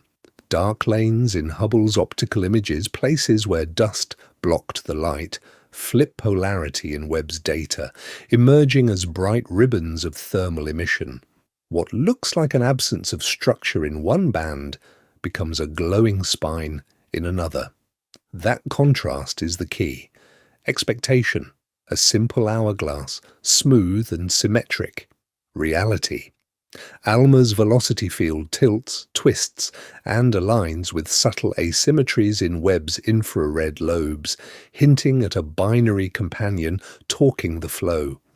Hubble traces the sharp outer boundary where radiation from the central system finally catches up with the outflow. ALMA fills in the mass and speed of that outflow. Webb connects them, revealing channels where energy leaks out and pockets where it gets trapped and reheated. By the end of tonight, you're going to understand why no single observatory could ever tell this story alone. Hubble sketches the illuminated shell. ALMA carves out the cold core. Webb threads through the middle, mapping how the dying star's power couples into dust and gas, how momentum and radiation sculpt the nebula across scales. This is multi-wavelength astrophysics in its purest form. Not a beauty contest between telescopes, but a coordinated mission to follow matter and energy from the star's surface through the accelerating wind into the frozen lobes and out into interstellar space beyond. The Boomerang is the textbook case and Webb is the newest, not the only chapter, and when these chapters are stacked, a final question appears. If the structure is this complex, what exactly is hiding in the center that can drive such an extreme, cold outflow? If the Boomerang's frozen lobes are the crime scene, then the center is where the real interrogation begins. Something in that tiny region is dumping mass and energy into space so violently that it chills gas below the cosmic microwave background. But when Webb stares right at the heart, the main suspect refuses to come clean. Now, let's begin. Even with Webb's infrared vision directly separating a hidden companion star from the bloated, dying primary is brutally hard. The separation on the sky is tiny. The contrast in brightness is extreme. And between them and us lies a dense, glowing shroud of dust that acts like a privacy screen. Webb can pierce dust far better than Hubble, but not perfectly. So the mission turns from photography into forensics. Astronomers start by reading the dust in a simple, single-star outflow. The inner region should be close to symmetric, like a smooth, expanding bubble. Webb does not see that. Instead, the inner dust around the Boomerang's core is lopsided, with clumps and arcs that lean more heavily in some directions than others. One side looks slightly brighter. Another side shows a sharper edge. That asymmetry is the first fingerprint. Then comes the pattern that no one expects from a lone star. Hints of a spiral. ALMA had already revealed a corkscrew-like structure in the millimeter emission, a telltale sign that gas is being flung outward while the source orbits something else. Webb's infrared images and spectra now trace matching twists in the warm dust, closer in, as if the inner wind is being sculpted by an invisible partner, completing an orbit every few hundred years. This is where models become the interrogators. When scientists simulate a single star dumping mass into space, they can reproduce a slow, roughly spherical wind. They cannot reproduce the Boomerang's extreme outflow speeds and narrow hourglass shape. The energy budget does not close. Add a companion with a specific mass tucked into an orbit only a few astronomical units away, and everything changes. Gravitational interactions focus the flow into jets. Accretion onto the companion injects extra power. Suddenly, the simulated nebula looks like the real one. By the end of tonight, you're going to understand that the companion is not just a narrative convenience. It is required by the numbers. The momentum in the wind, the temperature of the gas, the sharpness of the lobes, all of them push models toward a binary system, rather than a solitary star gently fading away. And the story is still unfolding. As Webb revisits the boomerang over years, tiny changes in brightness or shape near the core will act like clock ticks. A bright knot shifting slightly along a curve, a shadowed lane rotating a few degrees. Those time-variable features can pin down the orbit, the mass, even the nature of the hidden star. Before we get started on what that implies for the future of our own solar system, there's one more twist. The companion may not just be shaping the nebula, it may be feeding on it, and that changes everything. If the companion is feeding, then something else is happening too. The meal leaves fingerprints. In the boomerang, those fingerprints are written into geometry. A perfect, razor-thin waist, two huge lobes flaring out into space. That iconic hourglass is not just pretty, it is a crime scene diagram of flowing gas. Now, let's begin with the strangest part of that diagram, the waist itself. In some James Webb images, the central region cuts across the nebula as a dark lane, an equatorial band that blocks the glow behind it. In other wavelengths, that same structure flips, blazing as a bright ring of warm dust. Expectation says a dying star should puff out a roughly spherical shell. Reality shows a dense flattened disk or torus choking the middle and forcing the outflow to escape where resistance is lowest, over the poles. Tonight, we're going to follow that belt. Webb's infrared eyes reveal that this equatorial structure is not a thin line, it is a massive, three-dimensional barricade of gas and dust. The density there is so high that even at infrared wavelengths, light struggles to get through while the polar directions open like chimneys. Gas that might have filled a round bubble instead races into elongated lobes, stretching the nebula into that sharp hourglass. This is not unique to the boomerang across the galaxy. Many bipolar nebulae show the same trick. A fat, equatorial torus and narrow polar lobes. By the end of tonight, you're going to understand why scientists keep blaming companions, rotation, and magnetic fields. A slowly spinning star alone cannot easily build such a dense waist. But add a close binary partner, tidal forces that drag material into the orbital plane, and magnetic fields that guide charged particles, and the system grows a belt. That belt becomes a boundary, channeling the stellar wind into focused flows. Then comes the pattern interrupt, the jets. On top of the broad, slow outflow, Webb hints at narrower, faster streams, collimated jets that shoot from the central region like fire hoses. These may be launched from an accretion disk around the companion, where infalling material is whipped into a hot, rotating structure, and magnetic fields fling some of it out along the poles. Those jets do not politely slip through gaps. They punch holes through the surrounding envelope and carve tunnels that define the very axis of the hourglass. Webb's resolution is the game changer. Earlier telescopes saw the big lobes. Webb traces the structures almost all the way back to the core, following how the inner disk thickens, warps, and then hands off to the larger scale flow. The transition from compact torus to vast lobe is now visible as a continuous, sculpted pathway. No one expects a dying star to be this organized. No one predicts that angular momentum, gravity, and magnetic forces will leave such a clean, fossil record. Yet the boomerang's shape is that record frozen in ultra-cold gas, preserving the brief, violent death throes of a solar-type system for thousands of years to come. Shape is only half the fossil record.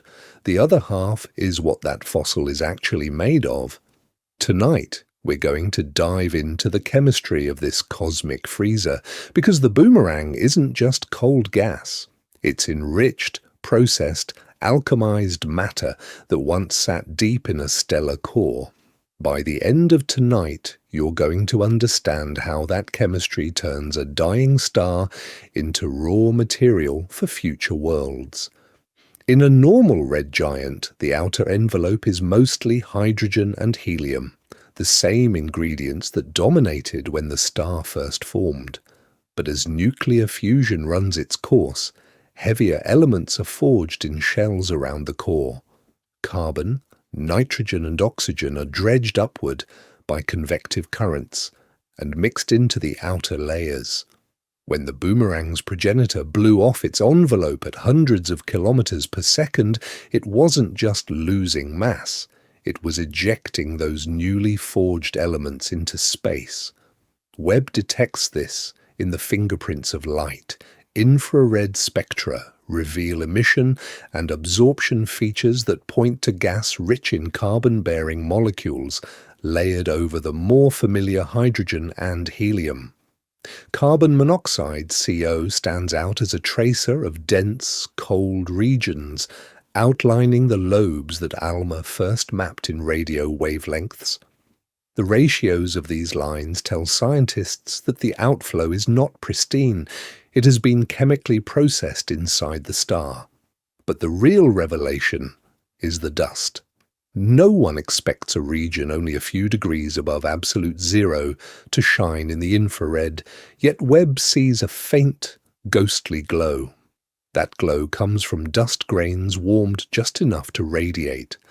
Their spectrum is not the sharp, glassy signature of silicates. Instead, Webb finds smoother features consistent with amorphous carbon and possibly silicon carbide, classic hallmarks of a carbon-rich outflow. That suggests the central star passed through a carbon star phase where carbon atoms outnumber oxygen atoms in the atmosphere and bond into solid grains. Grain size turns out to be critical. Tiny grains, smaller than the wavelength of visible light, scatter blue and optical photons efficiently, giving the boomerang its eerie, reflective appearance in Hubble images. Larger grains, closer to the wavelengths Webb sees, absorb starlight and re-emit it as a dull, red glow. Change the mix of sizes and compositions and the nebula's apparent color, brightness, and even its outline across different wavelengths all shift. The boomerang's palette is not just aesthetic, it encodes the physics of grain growth in a violent wind. Embedded in this cold are molecules that hint at something even more profound. CO is abundant, but Webb's sensitivity opens the door to detecting simple hydrocarbons, chains and rings of carbon and hydrogen that represent the first steps toward complex organic chemistry. In this frozen shell, these molecules are locked onto grain surfaces, preserved against radiation that would destroy them in warmer space. When the nebula eventually disperses into the interstellar medium, those grains will drift into new molecular clouds, carrying their chemical cargo with them. This is the poetic cycle hidden inside the boomerang. Material that once lay near a stellar core, compressed and blazing at millions of degrees, is now suspended at about 1 Kelvin, colder than the cosmic microwave background, colder than deep interstellar space. No one predicts that the path from core to comet, from fusion to future planet, would pass through a phase this cold. Yet that is exactly what Webb's data imply. A detour through a cosmic deep freeze where stellar ash is sorted, cooled, and prepared for the next generation of stars and planets. Now, let's begin to ask what this means for the fate of systems like our own, and how a dying sun can manufacture both extreme cold and the seeds of new worlds at the same time. A dying sun that manufactures cold and new worlds at once sounds paradoxical. It gets stranger when you realize that even Webb's razor-sharp image is lying to you, at least a little. What you see on the screen is only a flat shadow of a three-dimensional storm in space. Before we get started, picture a soap bubble in a dark room lit by a single flashlight. From one angle, it looks like a perfect circle. Move around it, and that circle stretches, warps, and sometimes vanishes. The Boomerang Nebula works the same way. The camera sees a 2D projection. Scientists need something more to reconstruct the true 3D shape. That something is motion. By the end of tonight, you're going to understand how velocity turns a ghostly photograph into a mapped-out structure. When gas in the nebula moves, it leaves fingerprints in spectral lines, tiny shifts in wavelength. If a lobe is rushing toward you, its light is blue-shifted. If it's racing away, it's red-shifted. Measure those shifts across the image pixel by pixel, and suddenly the flat bow tie begins to lift off the screen. In the boomerang, different parts of each lobe carry different speeds and directions. One edge glows slightly bluer, the opposite edge slightly redder. That tells scientists which side of the shell is tilted toward us, which side is leaning away, and how fast this stellar wind is exploding into interstellar space.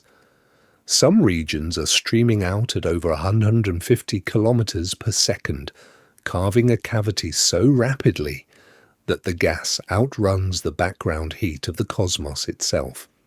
When all these velocities are fed into models, a picture emerges, not a solid blob, but a hollow, hourglass-shaped shell. The narrow waist is the pinch point, where the outflow is constricted, tilted at an angle to our line of sight.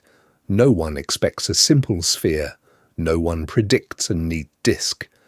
The best-fitting models show nested shells like Russian dolls, each one the frozen echo of a separate ejection episode in this dying system. Earlier telescopes hinted at this, but Webb sharpens it. Its finer spatial resolution peels apart what used to blur together. Caps appear at the ends of the lobes like frosted domes. Rims trace the edges where the wind slams into older material. Internal cavities open up, darker pockets where the density drops and the temperature plummets. Features that once looked like a single smear now break into distinct arcs, knots, and channels. Tonight, we're going to do something the image itself cannot do. Rotate it. Imagine flying a small spacecraft around the boomerang. First, you face the familiar bow tie, the narrow waist in the center. Now swing above it. The lobes stretch away like two hollow cones, their inner walls glowing, their outer skins ragged where clumps have broken free. Dive along one lobe, and the red-shifted side slides to your left, while the blue-shifted side rises on your right, matching the spectra. Turn again, and the coldest place in the universe stops being a flat symbol and becomes a frozen, expanding bubble, with history written in layers. Yet one question remains: what engine, buried in that blindingly bright core, is powerful enough to sculpt this hourglass and drive it to such impossible cold? To answer that, you have to ask a bigger question. Is the boomerang alone, or just the most extreme member of a hidden family? Because in deep space, this hourglass shape is not unique. The cosmos is full of dying stars blowing bipolar winds, carving out lobes, jets, and X-shaped scars in the interstellar medium. Now, let's begin. Take the Egg Nebula, another protoplanetary nebula wrapped in concentric shells and crossed by bright searchlight beams. Its central star is also dumping mass at high speed, driving a wind that slams into older material and sculpts those twin lobes.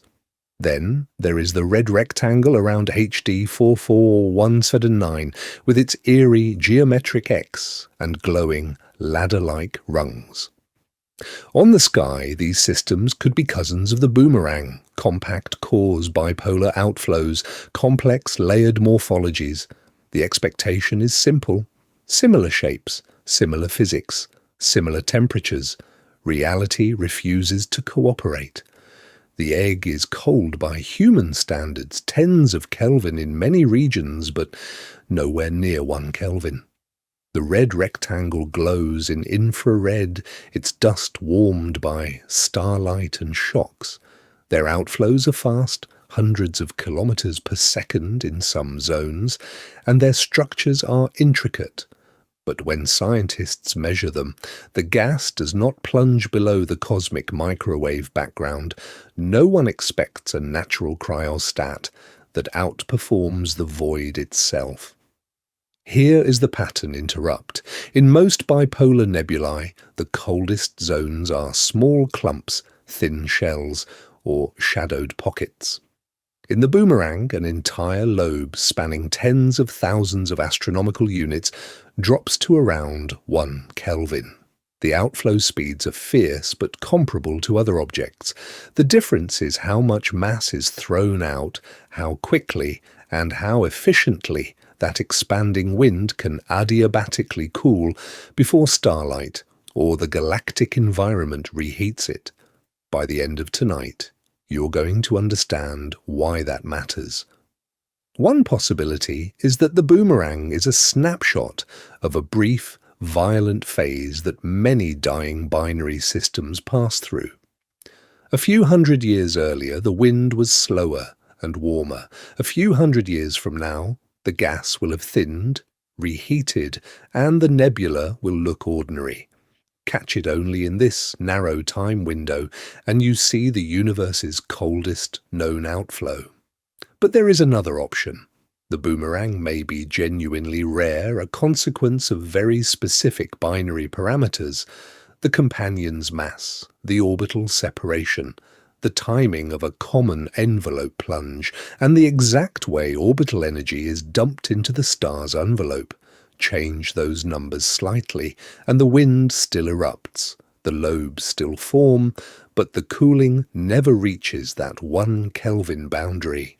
Before we get started on Webb's deepest images of the core, remember this. So far, no other measured bipolar or protoplanetary nebula matches the boomerang's combination of volume, temperature, and speed. Webb's broader surveys of evolved stars may yet uncover another ultra-cold outflow hiding in the dark. For now, the boomerang stands as the archetype, a statistical outlier that forces stellar evolution models to the edge of what they can explain. No one predicts that the coldest place in the observable universe would be powered by one of the most violent endings a solar-type star can have. The next step is to look straight into that engine. So what does a place this violent, this cold, actually mean for life? At first glance, the answer feels easy: none. The Boomerang Nebula looks like the last environment in the universe where anything living could hope to endure.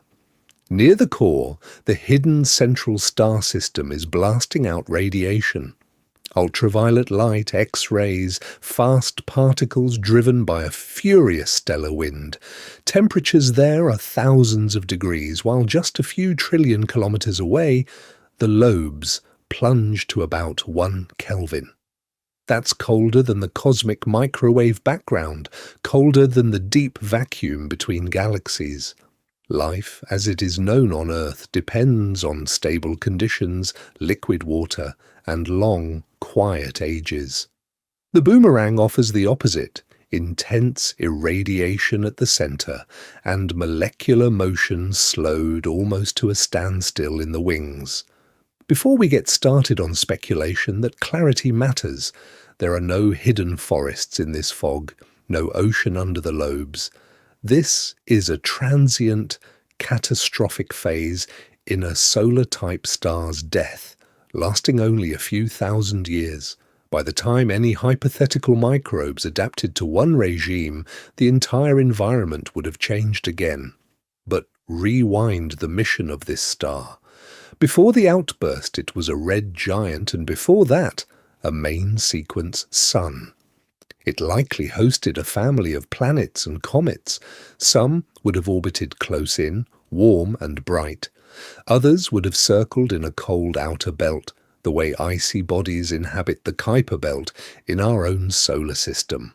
When the star swelled, inner planets could have been engulfed, spiraling into the envelope and shredding in the drag. Middle-distance worlds might have been torqued by tides, heated, then hurled outward or inward.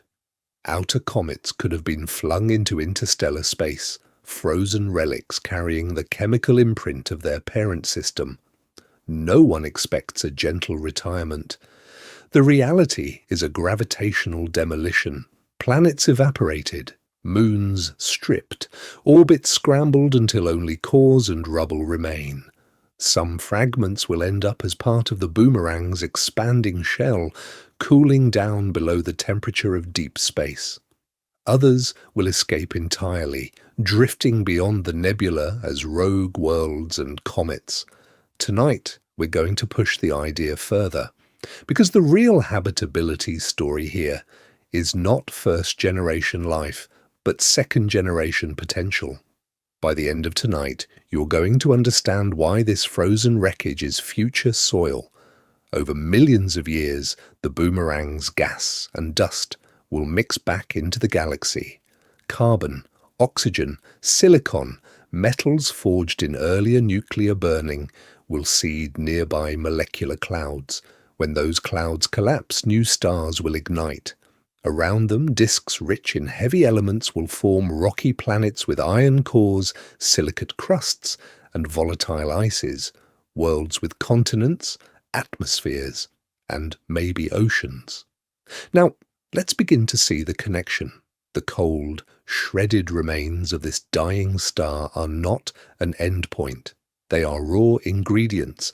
Even the most desolate regions of space feed the cycle that makes habitable systems possible.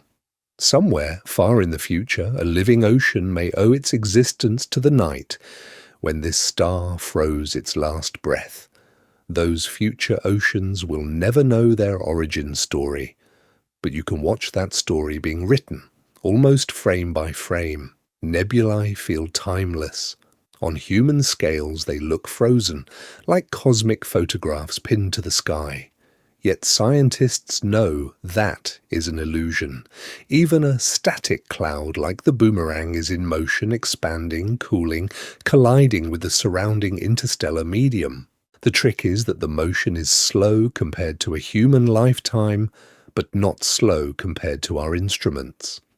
Tonight, we're going to stretch your sense of time. With telescopes as precise as Hubble, ALMA, and now James Webb, subtle changes in brightness, shape, and spectrum can be detected over just a few decades. A tiny shift in the contour of a lobe, a faint knot that brightens, then fades, a spectral line that creeps from one wavelength to another as the gas cools, then slowly warms.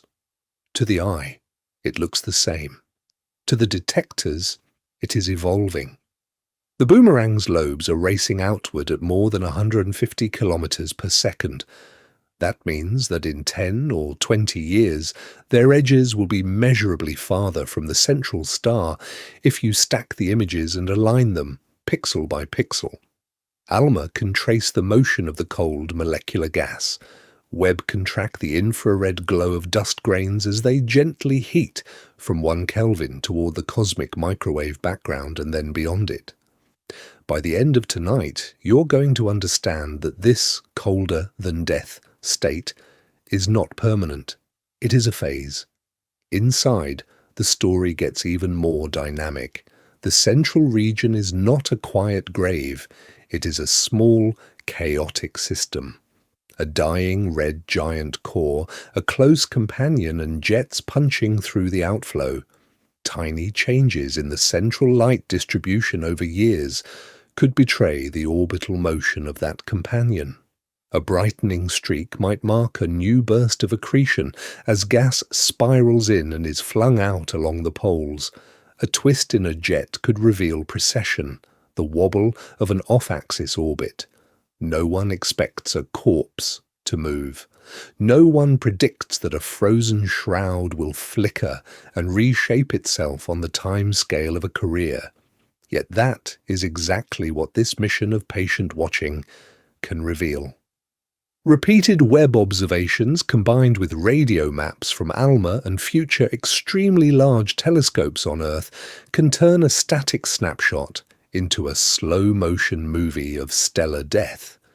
You are quite literally watching a stellar corpse settle, cool, and disperse. Before we get started on what this means for the fate of our own sun, consider this. Viewers alive right now may see updated images of the boomerang in 20 or 30 years that look measurably different. The lobes a little larger, the core a little warmer, the coldest region in the known universe a little less absolute, and hidden in those tiny changes might be the most unsettling discovery of all. Those tiny changes do not reveal themselves in a single dramatic snapshot. They emerge from a long, meticulous journey that begins in the most unglamorous place imaginable, a grid of numbers. Before we get started on grand theories about dying stars and frozen winds, it helps to see how those numbers become the Boomerang Nebula you recognize on screen. When Webb stares at this region of space, it does not see a colorful hourglass. Its detectors register counts. How many infrared photons hit each pixel over a given time? Mixed into that signal are cosmic rays streaking through the solar system, hot pixels on the detector, and faint electronic ghosts from the spacecraft itself. The raw frames look noisy, scarred, almost broken. No one expects a poster image at this stage, so scientists begin by cleaning. They flag and remove cosmic ray hits, correct for each detector's response, and apply calibrations measured on the ground and in orbit. A pixel that is slightly less sensitive gets boosted, one that is too eager gets toned down. Then comes the background. The boomerang's lobes are incredibly faint, colder than the 2.7 Kelvin cosmic microwave background, so astronomers carefully subtract the infrared glow of zodiacal dust, stray light from planets, and diffuse emission from the galaxy itself. Single exposures are not enough. To pull a whisper of signal from that frozen wind, teams combine many separate images, aligning them to a fraction of a pixel and averaging them to crush down random noise. The contrast is striking. Expectation says empty darkness. Reality reveals filamentary arcs, knots, and a central structure that hints at a binary system sculpting the outflow. By the end of tonight, you're going to understand that every smooth Webb image hides this layered history of trial and refinement. But the real decoding happens in the spectra. Webb can disperse the boomerang's light into thousands of wavelengths, turning each pixel into a tiny graph. Scientists fit spectral lines from molecules like carbon monoxide and hydrogen, measuring how bright they are, how broad, how shifted by motion. Those lines feed into radiative transfer models, simulations that track how photons move through expanding shells of gas and dust at temperatures near 1 Kelvin. Here the process becomes iterative. A model with a slow outflow cannot reproduce the observed line widths. A model with the wrong density fails to match the faint emission in the lobes, so theorists adjust the mass loss rate, observers refine the background subtraction, instrument specialists tweak calibration curves, and the cycle repeats. Prediction versus observation over and over until the same set of parameters explains both the images and the spectra. This is not one lone astronomer at a keyboard, it is a mission-scale collaboration. Hardware engineers who understand every quirk of the detectors, data analysts who write algorithms to catch subtle artifacts, and theorists who translate line ratios into temperatures, densities, and chemical compositions. No one predicts how many decisions, assumptions, and checks stand between a photon leaving that dying star and a plot in a paper. So, when a finished Webb image of the boomerang appears, those blue-white lobes, that glowing core, it represents thousands of hours spent turning a few bits of infrared light into a coherent story about the end of a solar-type star. The next step is to ask what that story tells us about the fate of our own system and whether the boomerang is a rare accident or a preview. So, when a finished Webb image of the boomerang appears, those blue-white lobes, that glowing core, it represents thousands of hours spent turning a few bits of infrared light into a coherent story about the end of a solar-type star. The next step is to ask what that story actually does to our idea of cold in space. On Earth, cold is simple. You walk outside in winter, you see frost, you feel heat leaking away from your body into the air. Cold is just low temperature. But the boomerang reminds you that in the cosmos, cold is not a number on a thermometer. It is a process. It is a dynamic state carved out by the violent movement of energy and matter, by expansion, by vacuum, by the way a dying star hurls its own atmosphere into the dark. Tonight, we're going to treat the boomerang not only as an object but as a laboratory. A star that once swelled into a red giant has detonated a colossal wind, ejecting gas at hundreds of thousands of kilometers per hour. Expectation, explosions mean heat, shock, fire. Reality, that outflow expands so fast into such empty space that it overcools, dropping to about 1 Kelvin. Colder than the 2.7 Kelvin cosmic microwave background, colder than the death temperature of deep interstellar space itself. This is the paradox the nebula forces you to accept. The very act of dumping energy can create an extreme absence of thermal energy. No one expects the coldest natural place known to scientists to be born out of a stellar convulsion. No one predicts that a dying sun-like star will manufacture a cryogenic bubble larger than our entire solar system. Yet that is what was discovered. A shell so thin, so rapidly stretched, that the few atoms inside cannot share their heat before the universe steals it away. By the end of tonight, you're going to understand why that matters for more than a record in a catalogue. The boomerang sets a benchmark. Before it, models of pre-planetary nebulae allowed low temperatures, but not colder than the background left over from the Big Bang. Prediction versus observation again.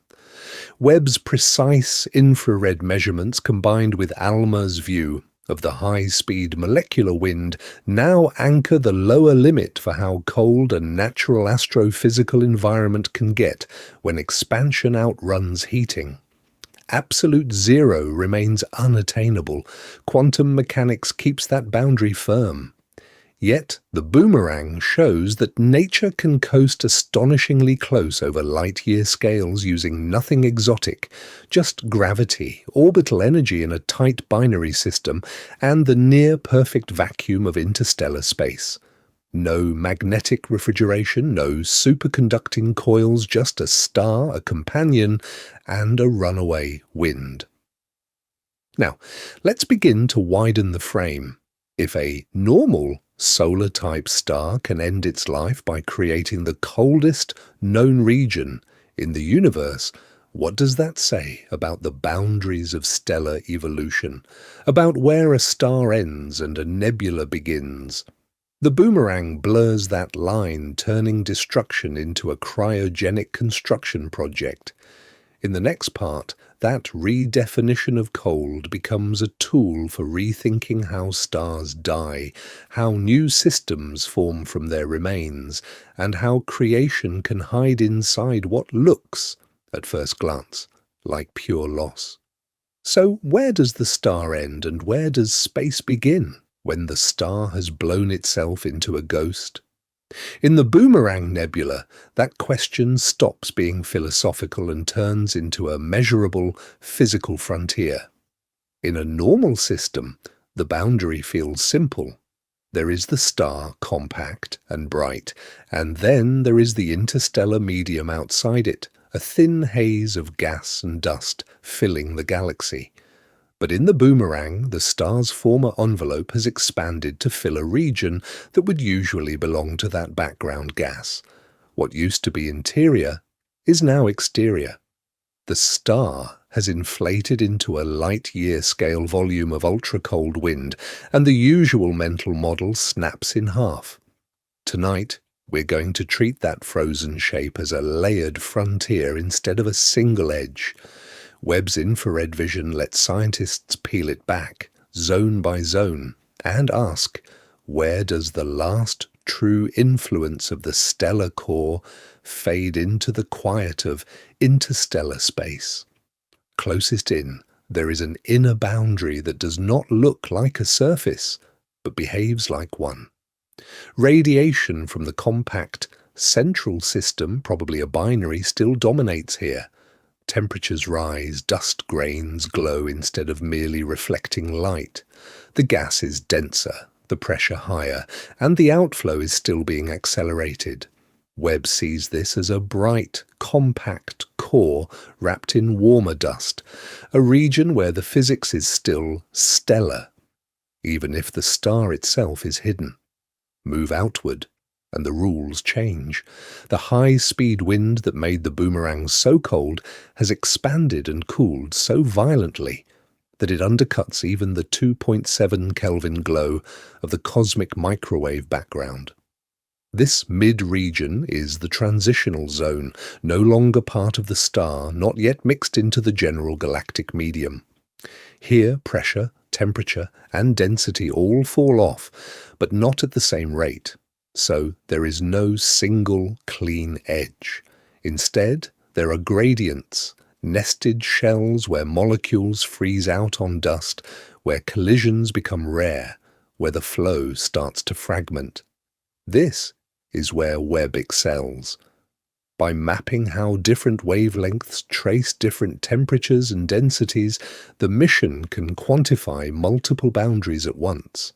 One radius where stellar radiation stops dominating, another where the cold lobes lose coherence, a farther one where the expanding nebula's pressure finally matches the surrounding interstellar gas and begins to dissolve into it. By the end of tonight, you're going to understand the Boomerang not as a static corpse, but as a moving frontier between stellar interior and galactic ecosystem. No one predicts that a dying star will temporarily carve out its own private region of space, colder than death, yet still shaping the medium that future planets and solar systems may grow from. And absolutely no one anticipates how those shifting edges might evolve next. As the core heats, the lobes warm, and that frozen boundary starts to break apart. That's the strange symmetry here. A boundary colder than deep space ends up pushing the boundary of what the entire solar neighborhood can be.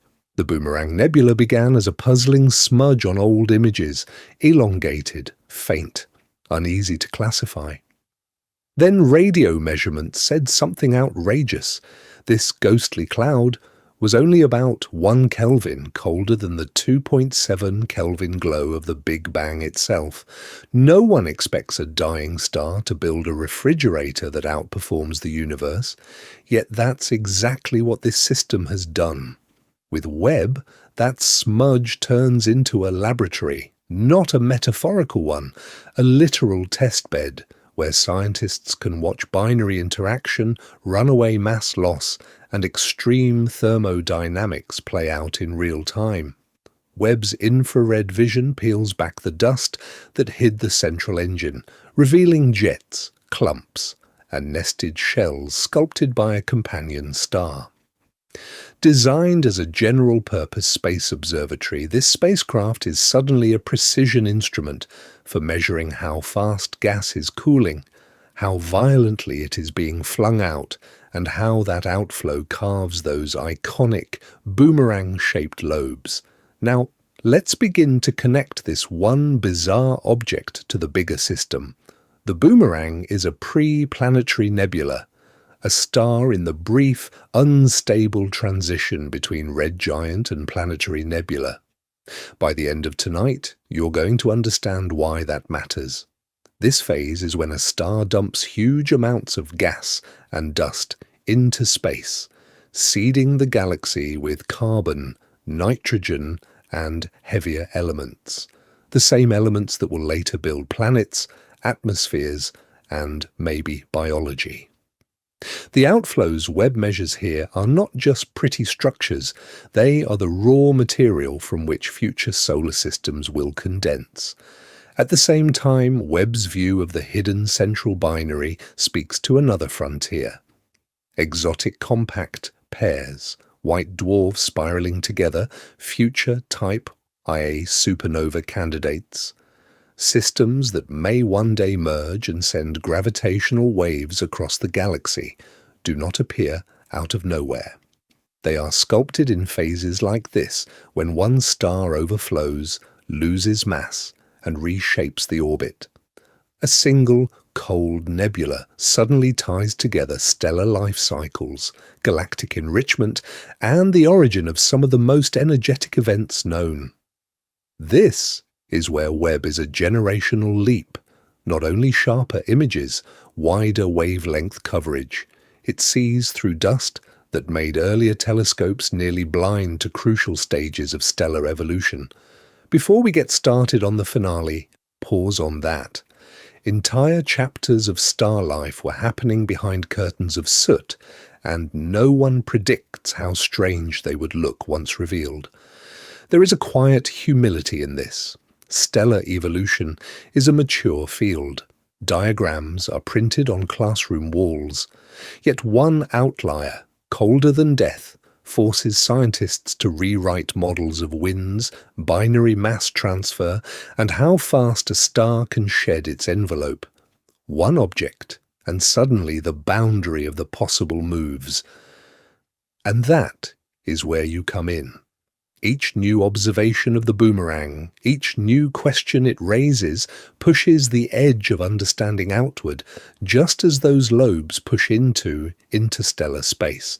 Tonight, we're going to follow that edge from this frozen anomaly toward what it tells us about our own future under a changing sun. Tonight, we're going to pull back and look at what you now carry in your head that you did not have when this journey began. A single weird glow in Centaurus has turned into the coldest story you've ever learned to read. The path started simply. Astronomers noticed a faint, lopsided reflection nebula about 5,000 light-years away, just another dying star in the Milky Way, or so it seemed. Then the numbers arrived. Radio observations and follow-up with ALMA said the gas out there wasn't just cold, it was hovering around 1 Kelvin, colder than the 2.7 Kelvin cosmic microwave background, colder than deep interstellar space, colder than what most scientists thought a natural process in open space could achieve. From that moment, the mystery sharpened. How does a star, an object powered by nuclear fusion, create a zone of almost perfect thermal silence? By the end of tonight, you're going to understand that answer in more than words. You now know the physics behind the shock headline. You watched adiabatic expansion turn from a textbook term into a working mental model. Gas blown out in a ferocious 500,000 km/h wind, expanding so fast and so freely that it loses energy faster than the universe can bathe it in background radiation. Expectations said It should cool toward 2.7 Kelvin and stop. Reality said, no one predicts what happens when you drive the outflow this hard. The boomerang showed that a dying star can undercut the Big Bang's afterglow. You also saw that one star alone is probably not enough. A binary companion hidden at the center changes everything. It can siphon material, redirect momentum, and focus the outflow into those narrow lobes, turning a gentle stellar breeze into a directed, sculpting wind. No one expects a quiet red giant to become a cosmic blowtorch that manufactures the coldest known place. Yet a close partner can make that outcome almost inevitable. Then Webb arrived.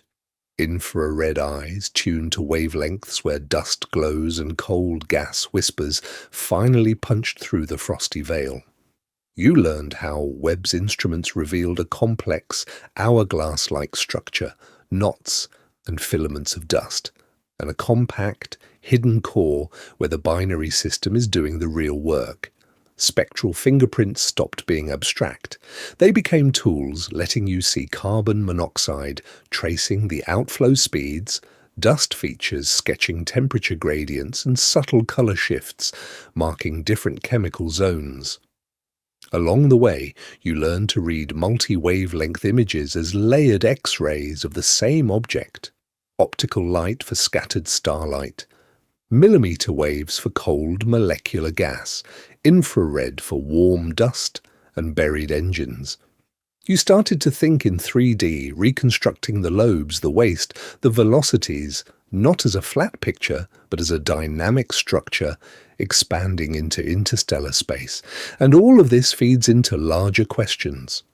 The boomerang is not just a curiosity, it is one extreme point on the spectrum of stellar death. On one end, gentle planetary nebulae, on another, supernovae. In between, violent binary interactions that tear envelopes off stars and redraw the boundary of what a normal ending looks like in a solar system. Our own sun will not become the boomerang. It is single, less massive, and will shed its layers more slowly. But the principles you've seen, mass loss, winds, cooling, the creation of glowing shells, are the same physics that will sculpt our future nebula. This is a genuine upgrade in your mental model of the universe. The phrase coldest known place is no longer just a headline. You can now attach a mechanism, a history, and an instrument suite to it. When you hear it, you can picture a dying star, a hungry companion, a screaming wind that cools below the cosmic background, and a fleet of telescopes, from Hubble and ALMA to Webb, peeling back the layers. Now, let's begin the final step.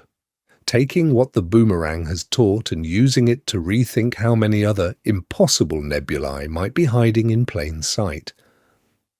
Standing at the edge of the boomerang's story, something quietly unsettling happens. You start to feel it, not just as a diagram or a temperature on a chart, but as a place, a region of space where a dying star, in its last desperate act, creates a pocket colder than the universe itself. That should feel wrong, yet it is also strangely beautiful.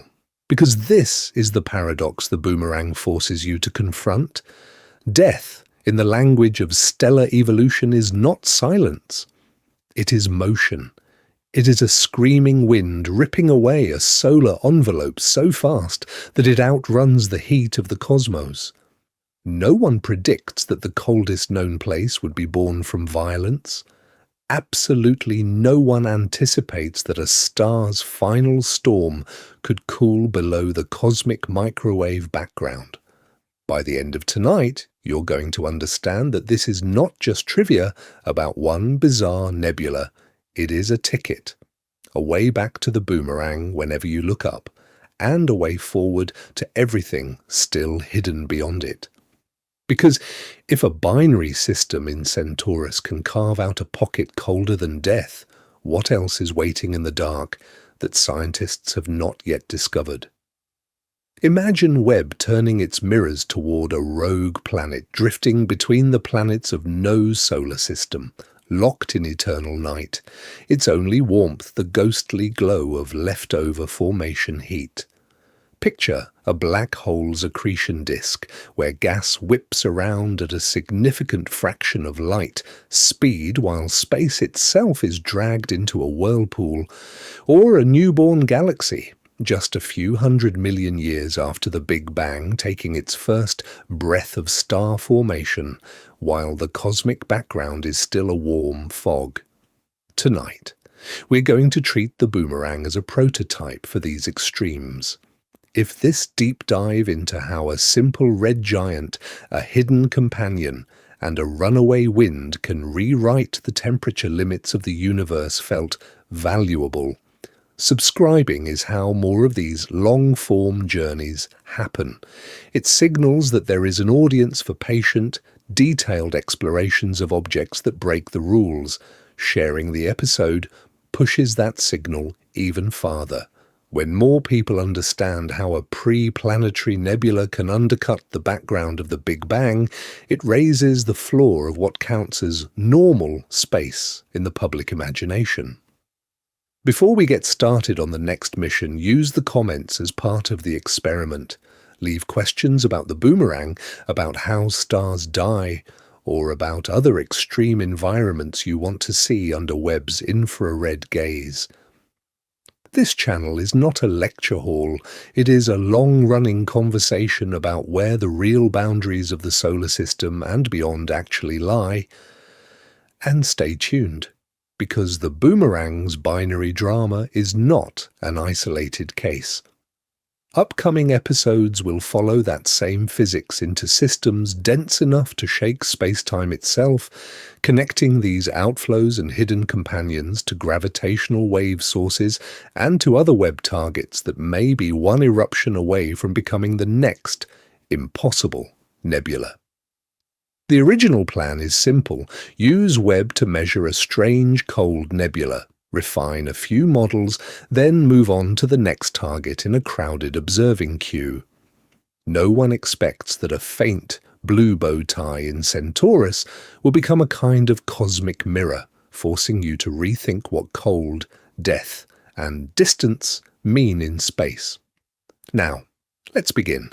Picture the Boomerang Nebula again, not as a thumbnail in an astronomy article, but as you now understand it, twin lobes of gas, stretched like translucent wings, glowing icy blue against a crowded starfield. 5,000 light-years away, that delicate shape is really a storm, a high-speed wind of stellar shrapnel, expanding so fast it undercuts the heat of the entire universe and plunges toward 1 Kelvin.